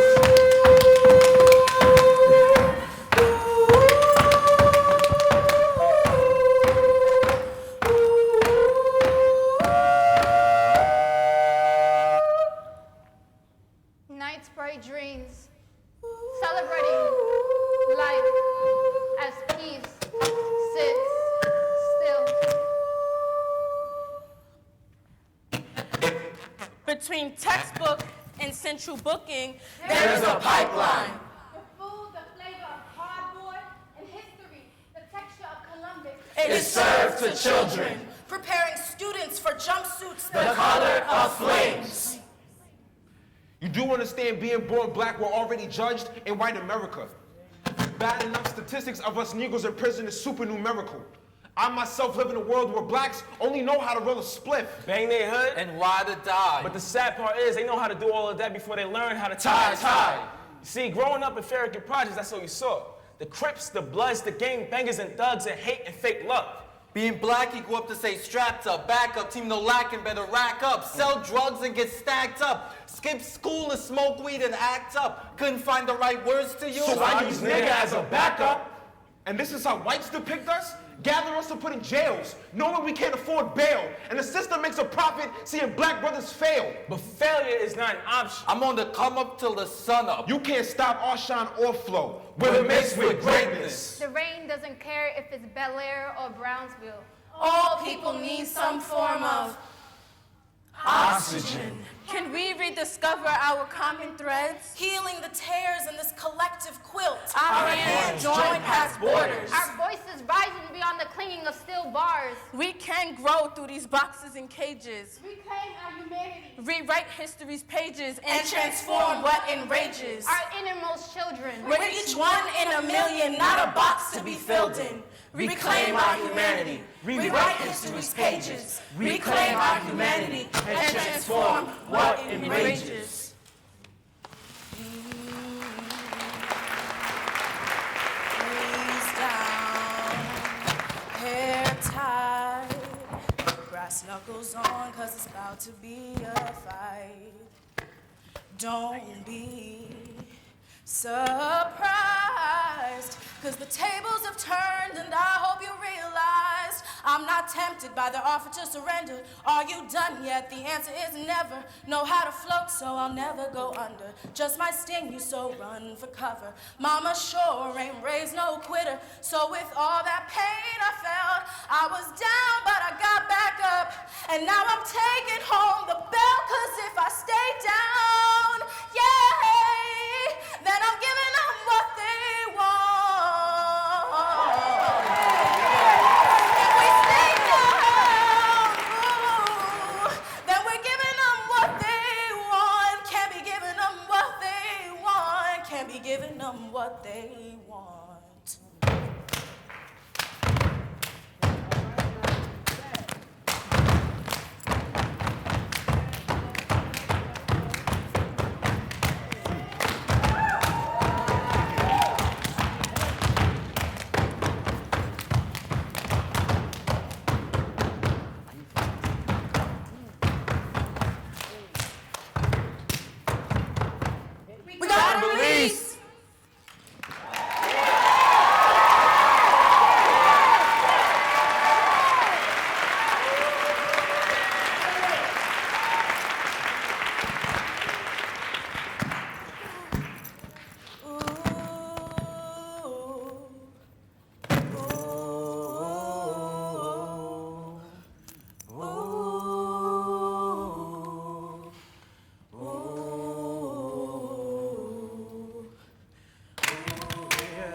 that I will never forget.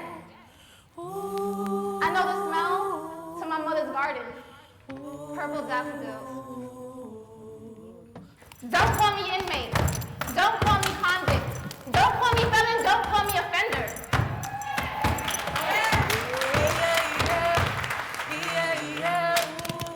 Call me by the names I'm learning to reclaim. Call me Mom. Call me Maria.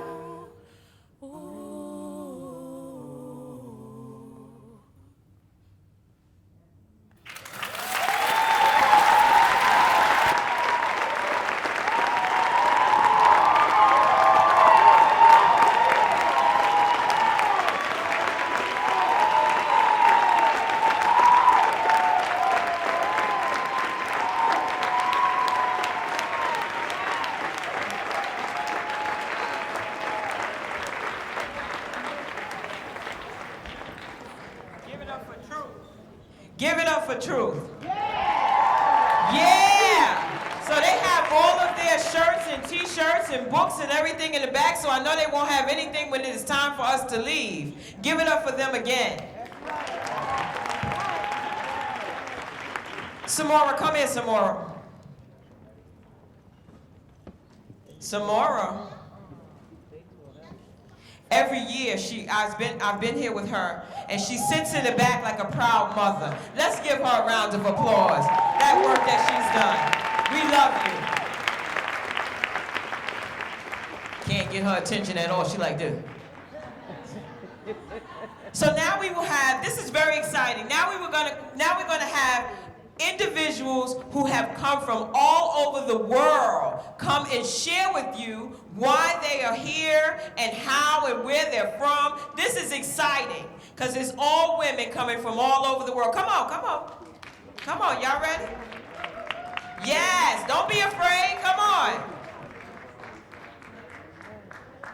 Absolutely, come on, come on. Take your time and hurry up. Aren't they beautiful? Yeah, I heard you got an ACLU now. So the task, is everybody up? Do we have anybody else from any other parts of the world that want to come and join? Okay, that's doing some work? Okay. So now the task at hand is to tell us where you're from and the work that you're working on or what you're passionate about. You have 1 minute, and I'm going to ring a bell if you go over that 1 minute, okay? Well, all right. Who wants to start? Raise your hand. That's right. Bold women of the world want to start. Go ahead. I want the one in green to start. I think I seen some green right here, right here. Green, there it is. Hey!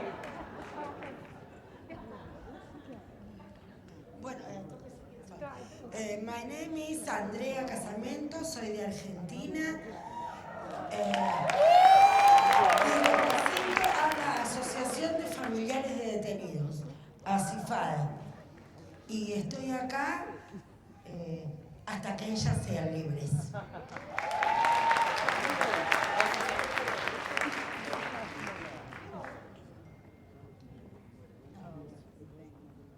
Luz Piedad Caicedo, trabajo en la Corporación Humanas Colombia hasta que ellas sean libres.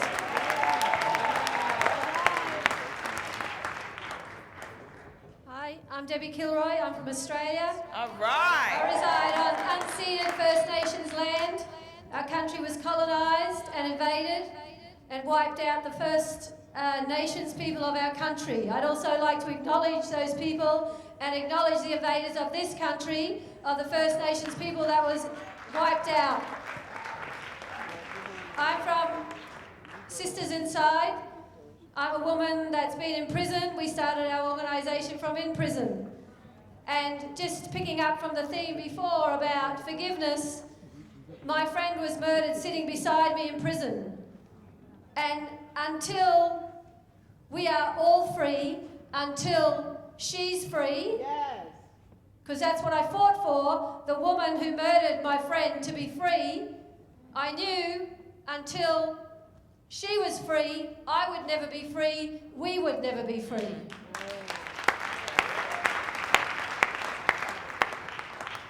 Mike. Go ahead, honey. Good evening. Good evening. Good evening. My name is Jane. I'm from East Africa. A country called Kenya.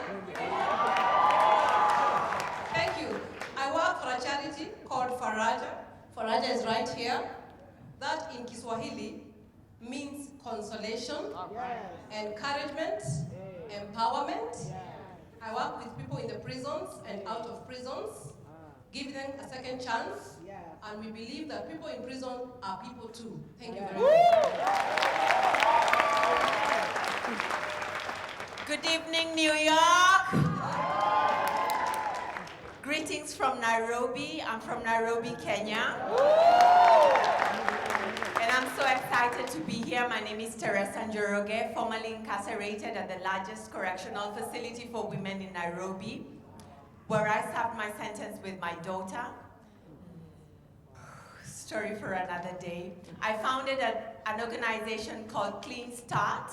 We work with women, girls, and children who are imprisoned in Kenya, and very excited to learn and see what's happening here until she's free. Hadi awe huru.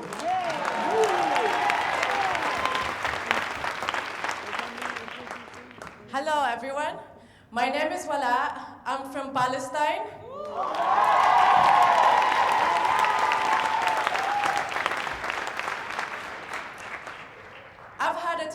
I've had a bit of a taste to be how it feels like to be locked inside the world's largest open-air prison in my hometown, Gaza City. I lost friends who died dreaming to see the outside world out of that city. I now work with Existence of Resistance. We fight for Palestine.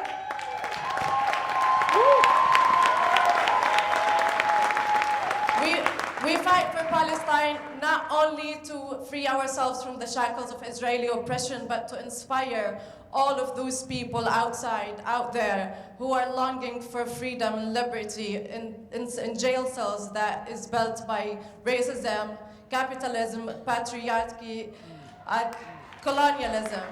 So free Palestine, free all political prisoners.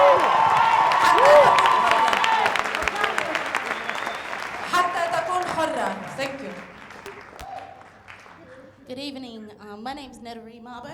I'm from the continent that is called Australia.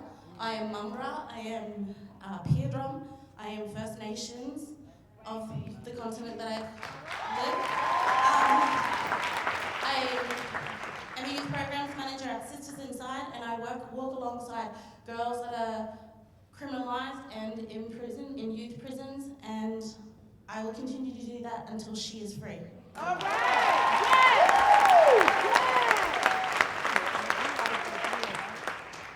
I'm Kim Pate. I've had the privilege of working and walking in many territories. I currently live in Algonquin Anishinaabeg territory on Turtle Island, otherwise known to many of you as Canada. And I have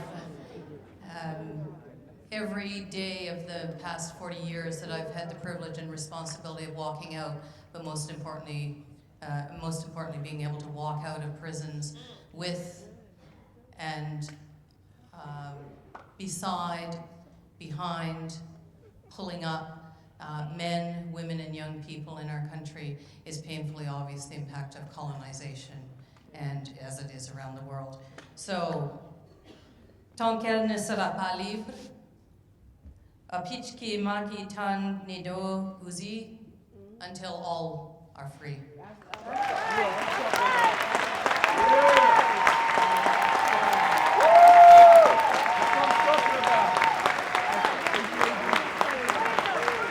Let's give them another round of applause. Yeah, you can stand on your feet all over the nation, all over the world. So, before we move on, and as we have set up for our next panel, until she is free, I wrote down a lot of notes for today and for last night, and I'm sure all of you will be there tomorrow. But, you know, I always like to brag on the fact that I've been free for 29 years. It's hard to find somebody who's been free as long as me. I think that made me look a little old though. I don't like that. But there's one person that I know that's been a little bit freer than me. And that is my husband, who has been free for 30 years. That's my baby daddy right there. You know I wasn't gonna leave here without shouting him out. But it's one thing to be free, and like my trans woman said earlier, it's one thing to be free and another thing to do the work. Right? Many of us want to be free, but we don't want to put in the freedom work. So she charged us to forgive. She charged us to include. She charged us to do the work. Remember that part. If you don't remember anything else, stop badgering one another. There is no fight between freedom. We are all, there's a lane for everybody. There's a lane, it's a little lane, a big lane, but there's a lane for everyone. Now some of you are going to leave here tomorrow and you're not going to do anything. And that's okay, because guess what? We got this thing. We got this thing. It's all over the world. Did you just see those women? Yeah. Do you see? Wait a minute. Turn up the lights. People can't see. Can you turn the light? Come on. You can come on now, honey. Come on while I'm talking. Don't worry about it. Turn up the lights. Everybody needs to see. Turn up the light. Stand up and look around in this room. Stand up and look around in this room. This is freedom at its best. This is freedom at its best. This is us. Those in radio land, TV land. This is freedom at its best. Give yourselves a round of applause. Can our next panel come on? Building a movement. The Rising Women, Voices of Women. Come on. Where they at? Yeah, I need you to really understand. Come on, yeah. Mm-hmm. Don't they look beautiful? Give them a round of applause as they come. Here come Andrea. Watch out, it's Andrea. There's going to be some good stuff going on tonight. I really want you to understand and feel it from the bottom of your heart. You're already doing the work. Who you are makes a difference in this room. Who you are makes a difference in this world. We appreciate you, and you. It could be 3 days that you've been in the movement, but you in the movement. Okay, so it don't matter how long you've been there. I like to brag, but you know, I'm still only 31. You know I get mad when y'all laugh, right? But in any event, we have beautiful women here this evening, and we're going to let them introduce themselves. But we know that they are coming to do the work. Hold on. All right now. Hey, everybody. Look at this beautiful, beautiful, beautiful audience and all of the beauty that we have seen expressed on this stage this evening. And until she is free. We are here to talk about an increase, a beautiful increase and rise of the voices of women in this movement. And I just want to say that for a very long time, we've had sisters on the ground working and making every effort long before those of us sitting on this stage were sitting on this stage.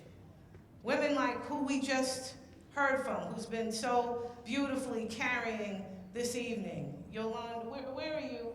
Miss Peterkin, Tina Reynolds, Sharon White, Sharon Richardson, Lou Santana, all the work Lou Santana did from the inside, Cheryl and Kathy, Katrina Hassler. These are all sisters that are from this part of the country. There's sisters like them all across the country. Sisters whose names some of us have never heard of before, that for years have been doing this work. And I just wanted to bring them and the thoughts of them and all the sisters that some of us will never ever know about every day who are on the ground in their communities doing this work. And I want to thank them. The name of this panel is Building a Movement, the Rising of Voices of Women. And there has been a significant increase. I want everybody to please read the bios of the sisters on this stage. We have a little bit of time to talk about this issue, and I want to use all of that time going forward for the sisters who are on this stage. But I will tell you who they are. We have Mariam Kaba. We have Gina Clayton. Alejandra Pablos. And of course, we have our Jessica Nolan. And these sisters have come from all across everywhere. Everybody knows who they are, and so please read their bios. But I do want to begin by asking each of you, and if you can just comment each of you on this question about the fact that we have had an increase in the dialogue that is being led by women about the need to free her. And why is that? Why are we hearing more? Why are women in the lead more? Why is this increased conversation happening that is being led by women? And we'll just go straight down the line. So Mariam, if you'd like to just kick this off for us, that'd be great. I don't know, is this working? Yeah, okay, great. I want to first start off by thanking everybody at Beyond the Bars for your work and your invitation to be here. Thank you for those of you who stayed, because I would have been gone by now, just to let you all know that. So you're really amazing for sticking it out all this time. And I also want to say that I don't do photographs. So if you're able to not take pictures of me, you can take pictures, I think, of all of my sisters to my left. That would be really great. Why is there a renewed effort? I just want to say that we actually have a history of women organizing on the inside for a long, long time. And as Andrea pointed out, that's a long legacy and a whole long history. I think where we've tried to play catch up is on the outside, is paying attention to women on the inside from the outside. And we've been slower at doing that. I think over the years, as we've had an increase in the number of women who've been locked up, in 1970, how many women were locked up in women's prisons around the country? What's your estimate? 500? Jeopardy. Yeah, we had about 5,000, right? 5,000 women locked up in women's prisons in 1970. In 2019, we have over 210,000. So we had a basically 8-fold increase in about 45 years in terms of the numbers of people incarcerated. I think that has a lot to do with why there's been more kind of ferment and more activity and more leadership being taken on the outside, because we've seen the numbers explode, and we've known that a lot of those people are our mothers and our sisters and our cousins, and people have paid more attention in that way. So I think that has a lot to do with it. And Gina, you come, thank you, Mariam. Gina, you come from this, from a very important perspective, because when we as women were inside and on a prison bunk, it was for the most part women who were outside taking care of us. And so from your perspective and from your organization and the work that you do at SE, tell us what is your impression about why there's been this increase?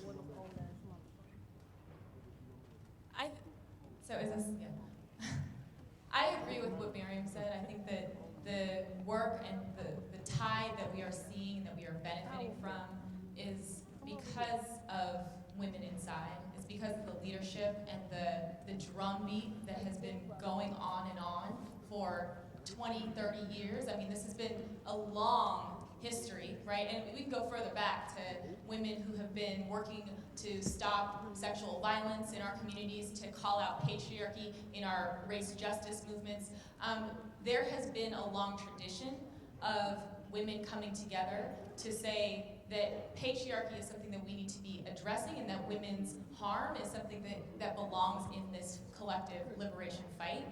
And I think that right now we are seeing that come to a head for a number of reasons. I think that there are some very public incidents and cultural interventions that are happening. I think as our tactics become more diverse, we're not just using legal strategies, we're seeing art, we're seeing movies, we're seeing the connectivity of social media that are bringing women together. And that's one of the things that I'm interested in talking about, is the way in which our ending the isolation of women, in particular, the isolation of women behind bars, formerly incarcerated women, and women with incarcerated loved ones who are so oftentimes trapped by shame, by stigma, beneath all kinds of responsibility that is put upon us because of our gender roles and expectations and more. We are doing it alone, and that is beginning to stop, right? That is beginning to end. And I think that that is a really important thing right now that's happening, is that we are getting together, and courage happens because there's community. Courage happens because we get together and we form a collective. And so it is that, in combination with the fact that I think that some of the most exciting work you see, Black Lives Matter, you see, Charlene Carruthers, who I just have to shout out, published, talking about a politic, talking about a radical, queer, Black feminist politic that is demanding more of us, that I think is rooting us in not just representation, but in a set of demands that is bolder and that is more liberatory. That's a great segue, because in addition to just the rise in the voices of women, there's also been a rise in the courage of women, and no better demonstrated than our sister who is on this stage right now, Alejandra. Alejandra, talk to us about what this is and the rise of our voices. Hey y'all, my name is Alejandra. I use pronouns she and they. And I'm here to talk about Chinga la Migra. I'm here to talk about immigration. I'm here to talk about how immigration is bullshit. I just wanted to say, F the police all across the world.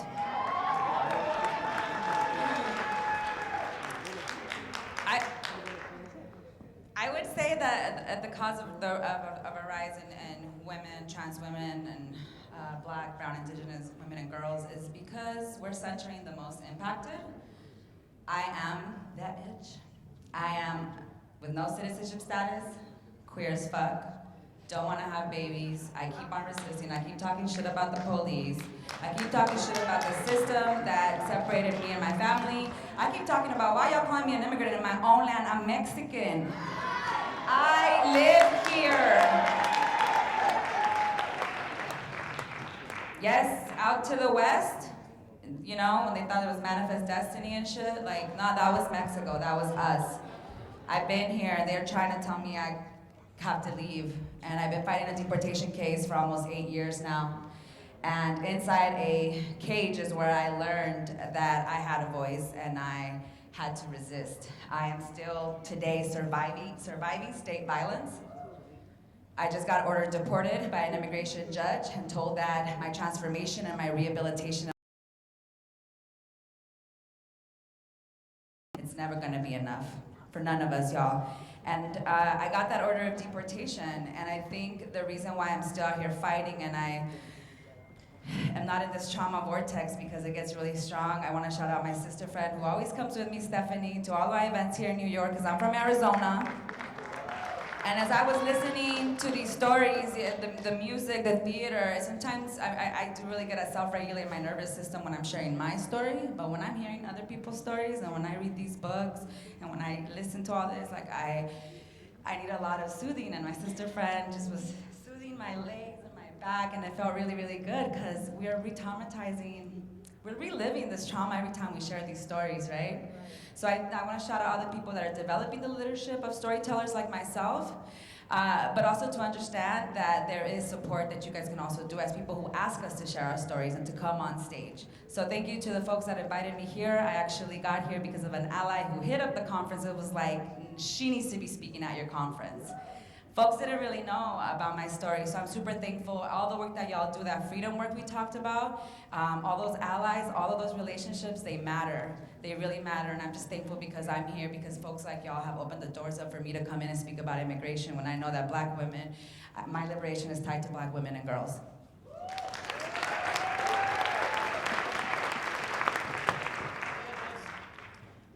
First, I just want, my name's Jessica, I'm here from the Bay, and my pronouns all of you for just that tremendous setting the tone for this whole conference. So to answer your question, Andrea, we were talking about this earlier. I think that this work has been happening for many years, and that we are building a collective, deeper analysis with the leadership of women who are most impacted, Black Lives Matter, the Me Too movement. I think that I'm with the Young Women's Freedom Center. We're an organization that is by and for formerly incarcerated and system-involved cis and trans women and girls, non-binary folks in California, and creating space together to stand in our power, the work of the National Council. I just think that this is culminating in a time where many of us who are most impacted by violence, by incarceration, by the carceral state, this visceral, deep knowledge of injustice, and our this is a vocation. It's not work, and so it means it's just culminated at a time for us to build this collective power to really, really shift and push harder than ever before. So.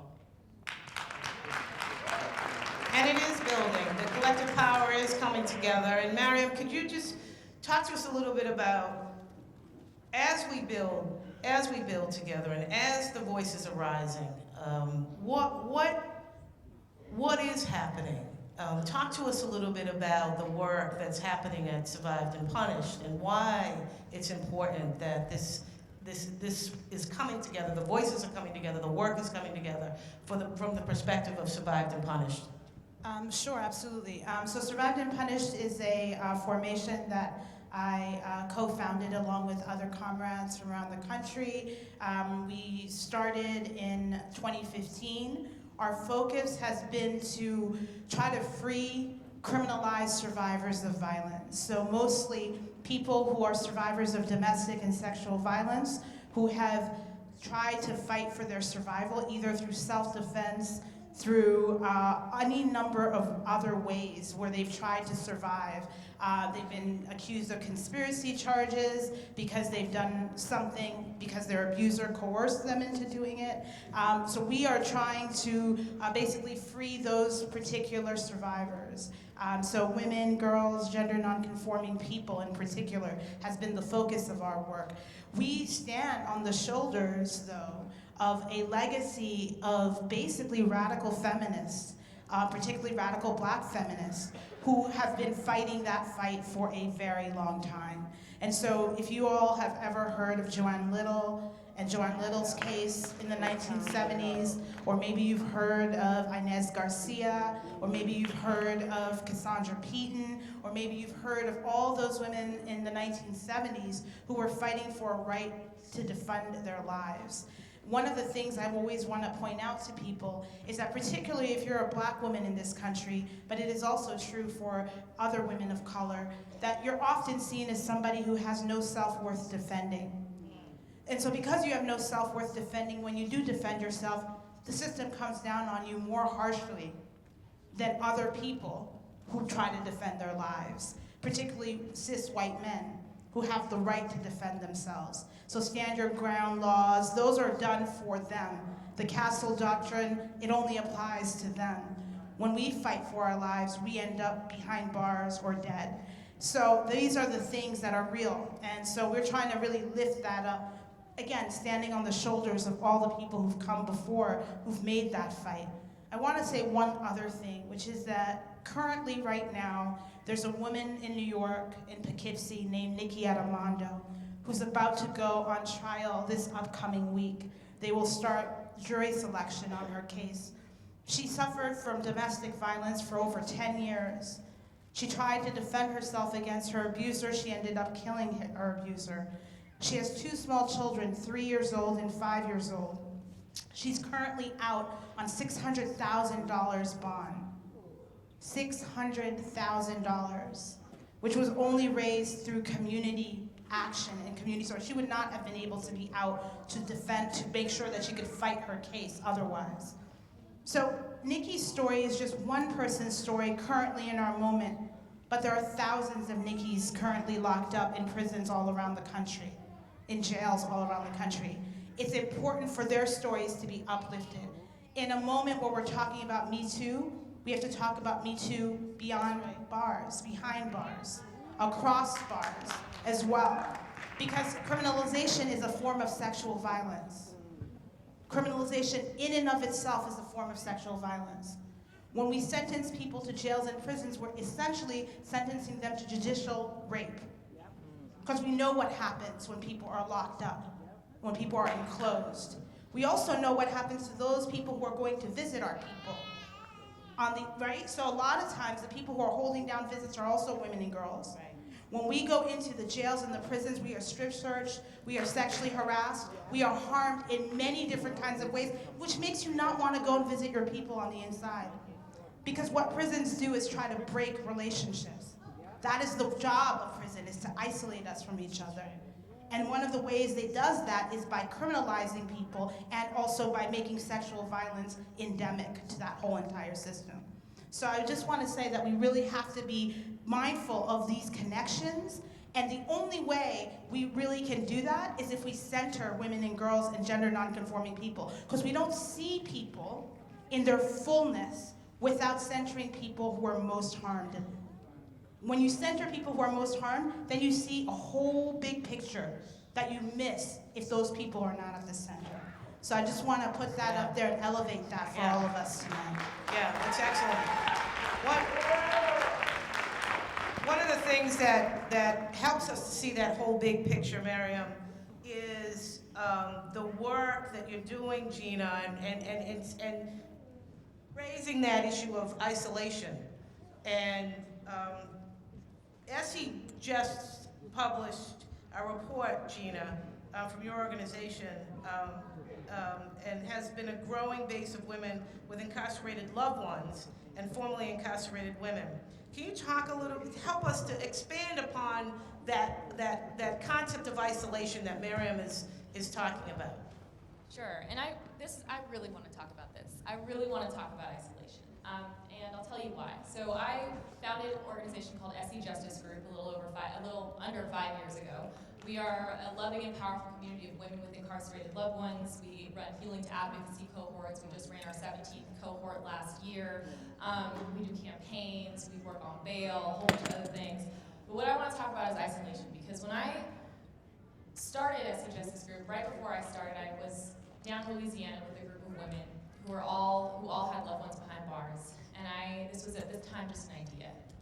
And before I left the retreat, a woman pulled me aside and didn't let me leave until she explained to me that the reason that when her son was incarcerated, she was left so heartbroken and so torn to pieces, so depressed, that she attempted suicide, not once but twice. And she wanted me to know this, and she said, "You have to do this. Even though it's just an idea, this is something you have to do." Now fast forward, 2 years later, I'm sitting in Oakland, California, running these groups, and it's a holiday season, and I come to find out that there are 3 women in our base, which is at that point still very small, who were hospitalized for suicidality. Now, when I started Essie, what people would tell me is, Gina, everybody's experience in this system is different. Loving someone behind bars, if they're your spouse, is different than loving someone behind bars if they're your child. It's different than if you are a woman who is formerly incarcerated and you have a mama inside. It's different than if you love someone in federal prison versus state prison versus immigration detention center versus jails. It's all different. You should organize in these different pockets. But the thing that I started hearing over and over again across all experience was that everyone was feeling alone. Everyone felt that they were alone. And at the time, we didn't have a number, because despite the fact that, women with incarcerated loved ones and trans folks and GNC folks who have loved ones behind bars are everywhere. We're all of them. It's all of us. We didn't have a number until, 2014, a study came out that said 1 in 4 women has a family member in prison. For Black women, nearly 1 in 2 of us has a family member in prison. How is it that both of those two things can happen at the same time? That we can have this ubiquitous system that is defining our lives and our society, and yet so many of us feel like it is just happening to us. What are the implications of that? And I got really curious about this, and I began to see, and I knew the impact, the mental health and the physical health impact that isolation is having. And seeing these impacts made me want to ring all the alarm bells. Because as the grandchild of a black, strong, brilliant black, did I say black? Grandmother, okay? I know what the destruction, what the harm of our caretakers, of our matriarchs means for our people. And so it shook me to my core to understand the impacts that isolation was having. And yet, I felt like I couldn't do more than work on this. I couldn't talk about this because I knew that every time you want to point something out about what's happening to women, there is an entire world out there waiting and ready to dismiss you, to invalidate it, to say that it is small, minimal, not that big of a deal, if it's happening at all. And so I knew that if we were going to talk about isolation, we needed to come correct, right? And so we had, we needed to do a study. We needed to do all of these things. But a couple things happened out in the world that made it possible for us to really talk about isolation. And that was, number one, the tragic loss of Anita Browder. When she passed, all of a sudden, the world began to understand. We had an example that said, this is deadly. This goes beyond what's happening inside a cell. This goes directly into the hearts of all of the folks who are loving people from outside in as well. And number two was this thing I never expected would happen. I was sitting in a conference listening to a speaker, and it just so happened to be that he was the Surgeon General of the United States. Dr. Vivek Murthy was speaking about the fact that there was an epidemic of loneliness and isolation in this country. And he dedicated his tenure under President Obama to addressing loneliness and isolation. And I thought, what? He's saying what we've been saying. There is this epidemic of loneliness and isolation. And so I went up to him and I said, we gotta talk. I was able to I got a meeting with him, and I listened to his analysis. And before we got off the phone, I asked him, I said, why do you think this is happening? He said, Gina, this is not something that we're not really focused on that. What we're focused on is how to address it. And I said, Doctor, we know why this is happening. This is happening because of mass incarceration. Because we have a system whose very purpose it is to isolate all of us from each other. The purpose is separation with distance and bars and concrete and shame and stigma. The purpose is to separate us from each other. That is why this is happening. We know why this is happening. And so we did a study. We surveyed over 2,000 women from 46 states in Puerto Rico. This is a study that was led by formerly incarcerated women with incarcerated loved ones.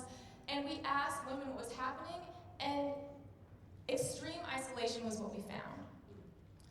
And so, I think that one of the things that I really want to talk about is the fact that this is not a coincidence that we have this mass isolation epidemic and this mass incarceration crisis. And why focus on isolation?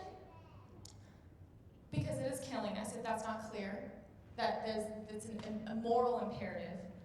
But also, and I think more interesting and more exciting, because we focus on isolation, and that gets us to organizing. Because what organizing is about is breaking isolation. If you're doing it right, you're breaking isolation. So breaking isolation is a prerequisite step to building power, and that's why this is what we need to be talking about in our movements. Yeah. And I think also, when you talk about that push out, that separation, that just keeping people away and disconnected leads us right into the issue that many of us talked about, when I was inside, I was inside and had just left a baby boy behind that I was not a young woman when I gave birth to. I was 45 years old when I had my baby boy, and then went to prison when he was 6 months old.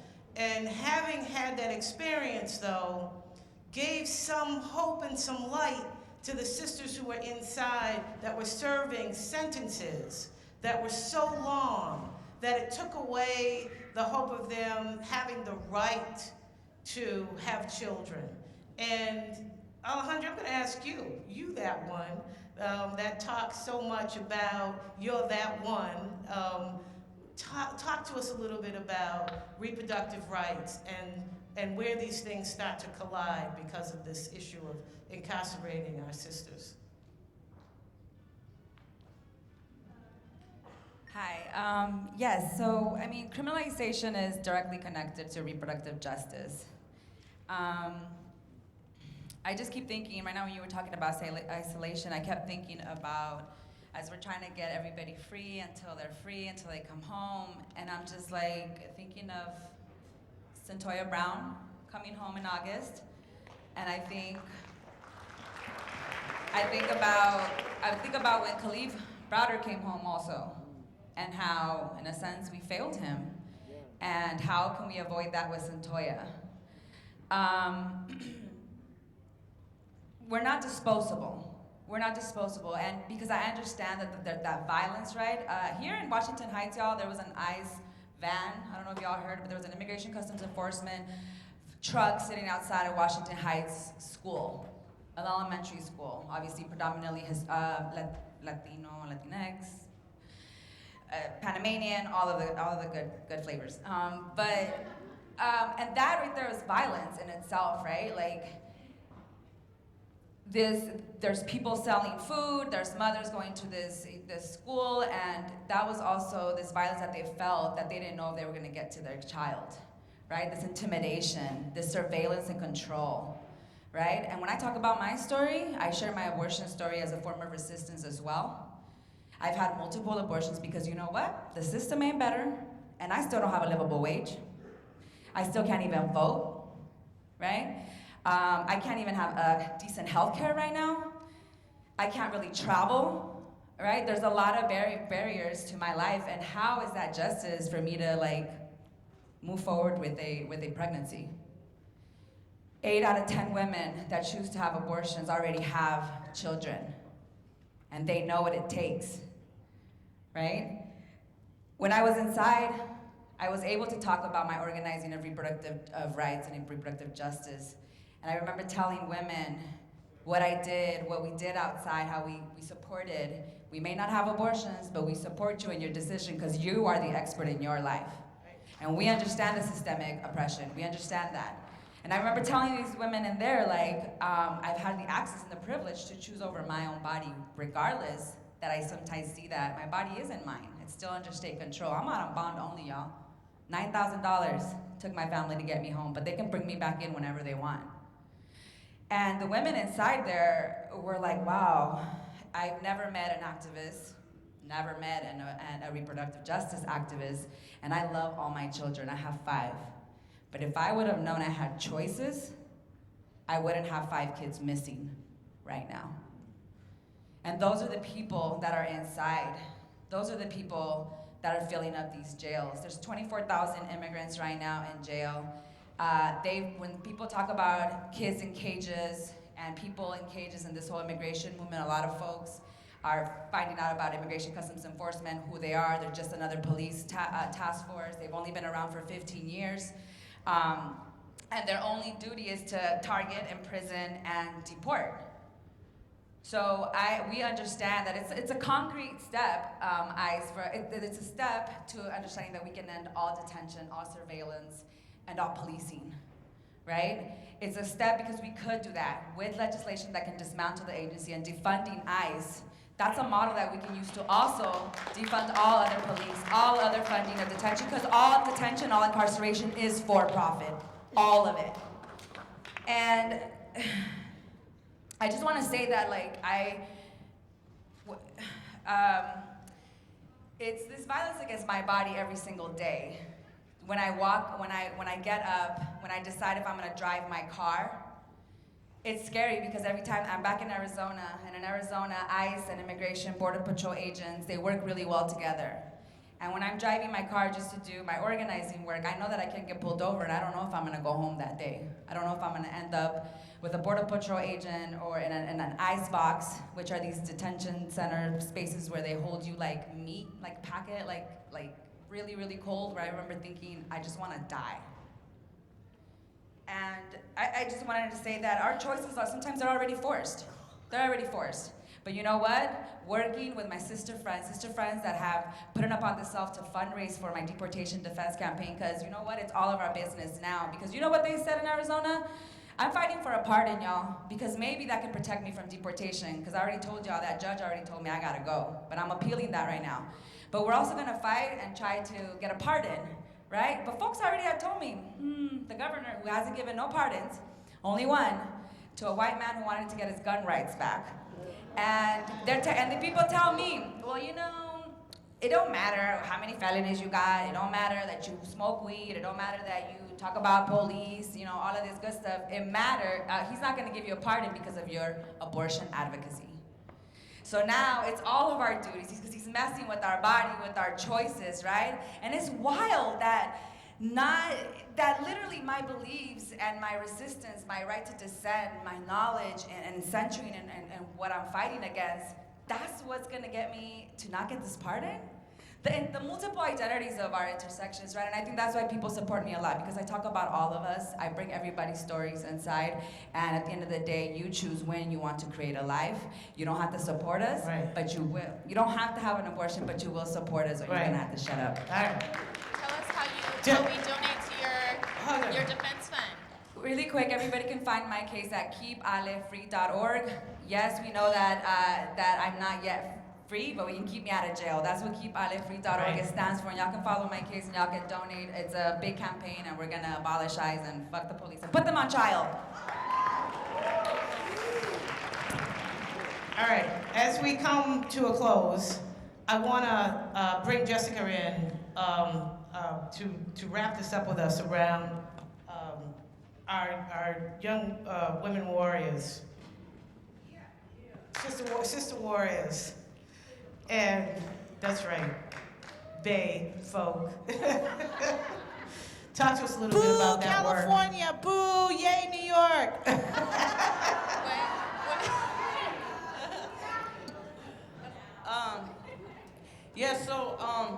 So we have in California, so I'm with the Young Women's Freedom Center, and I'm also co-founder of the Sister Warriors Freedom Coalition. And actually all the members are co-founders, it's like 400 something of us. So the Young Women's Freedom Center, just really quick, and I'm not trying to plug the organization, what I want to do is give context to this work. We were started in 1993 in San Francisco with the idea that if women and girls and gender non-conforming folks that were living and working on the streets, who'd been incarcerated, who were doing sex work to survive, who'd been trafficked, who'd been in foster care, who've had to sell dope to survive, if there was a place where we could build our personal and collective power, that we could transform. And so that was 26 years ago. And this organization, we've been doing abolition and reform work for all these years, and we've been creating our own jobs. And you know, being in this work so long, right, it's just amazing to be in spaces like this, where we're collectively, radically reimagining stuff, right?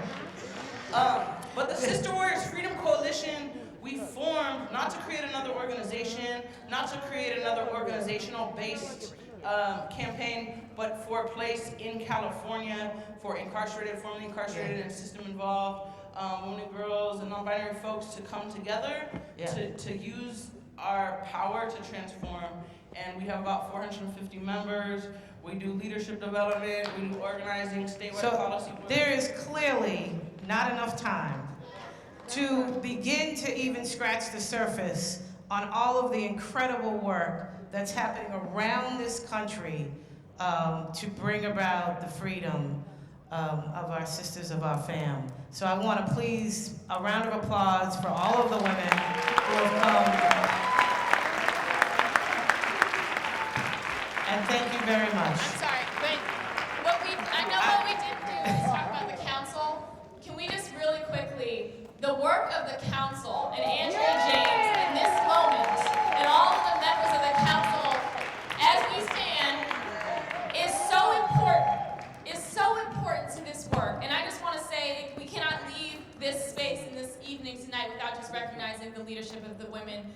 of the council. So thank you.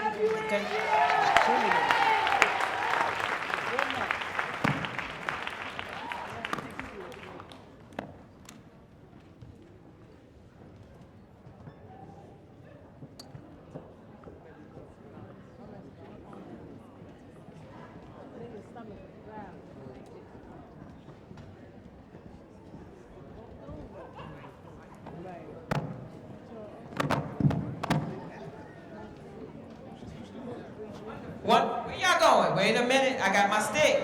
Oh, seal the doors, cause Taina is coming out, and you want to hear Taina. You know we always have to have a closing, and I am ready, right? So do you want to hear Taina? Do you want to hear the Beyond the Bars fellows as well? Oh, y'all better get ready. Let's give a round of applause to Taina as she comes. Woo! Big money, it's almost over. I want to invite the Beyond the Bars fellows and all of our presenters to join me on the stage. Yeah. So, Let's go. we know that this work is collaborative, it's intersectional, and it is community. And in that spirit, I invite you to sing this song with me. This is Ella's song by Bernice Johnson Reagan. And I'm gonna sing the refrain, and then we're gonna have support from everybody here on this stage, and I hope that you'll join me as well. Okay? We who believe in freedom cannot rest. We who believe in freedom cannot rest until it comes. We who believe in freedom cannot rest. We who believe in freedom cannot rest until it comes.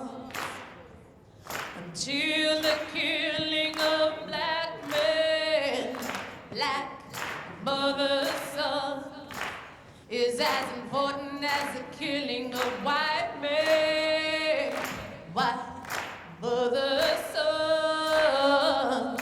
We who believe in freedom cannot rest.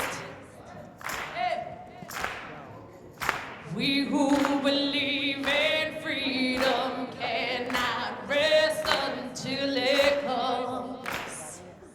And that which touches me most is that I had a chance to work with people, passing on to others that which was passed on to me.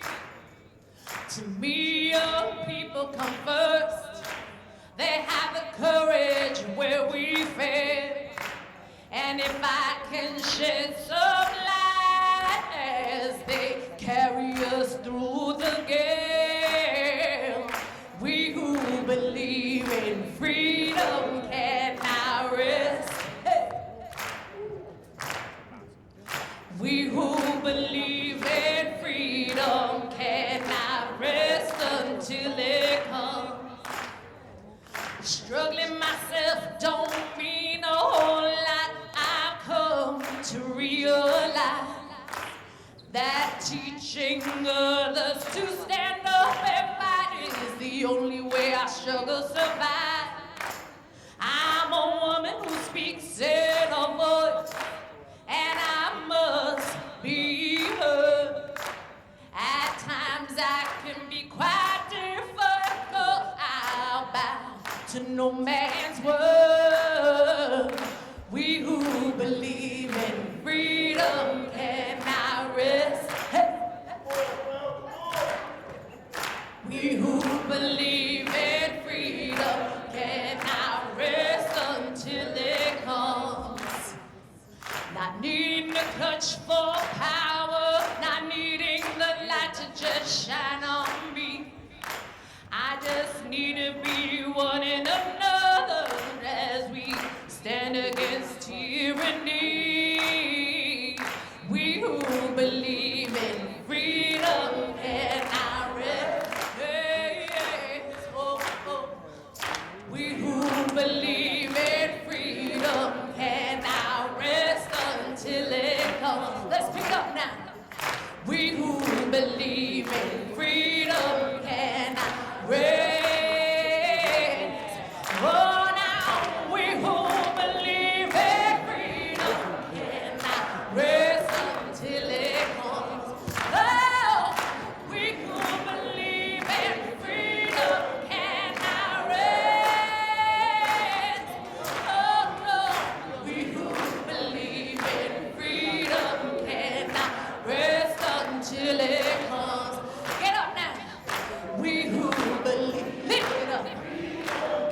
tomorrow, starting early at Columbia.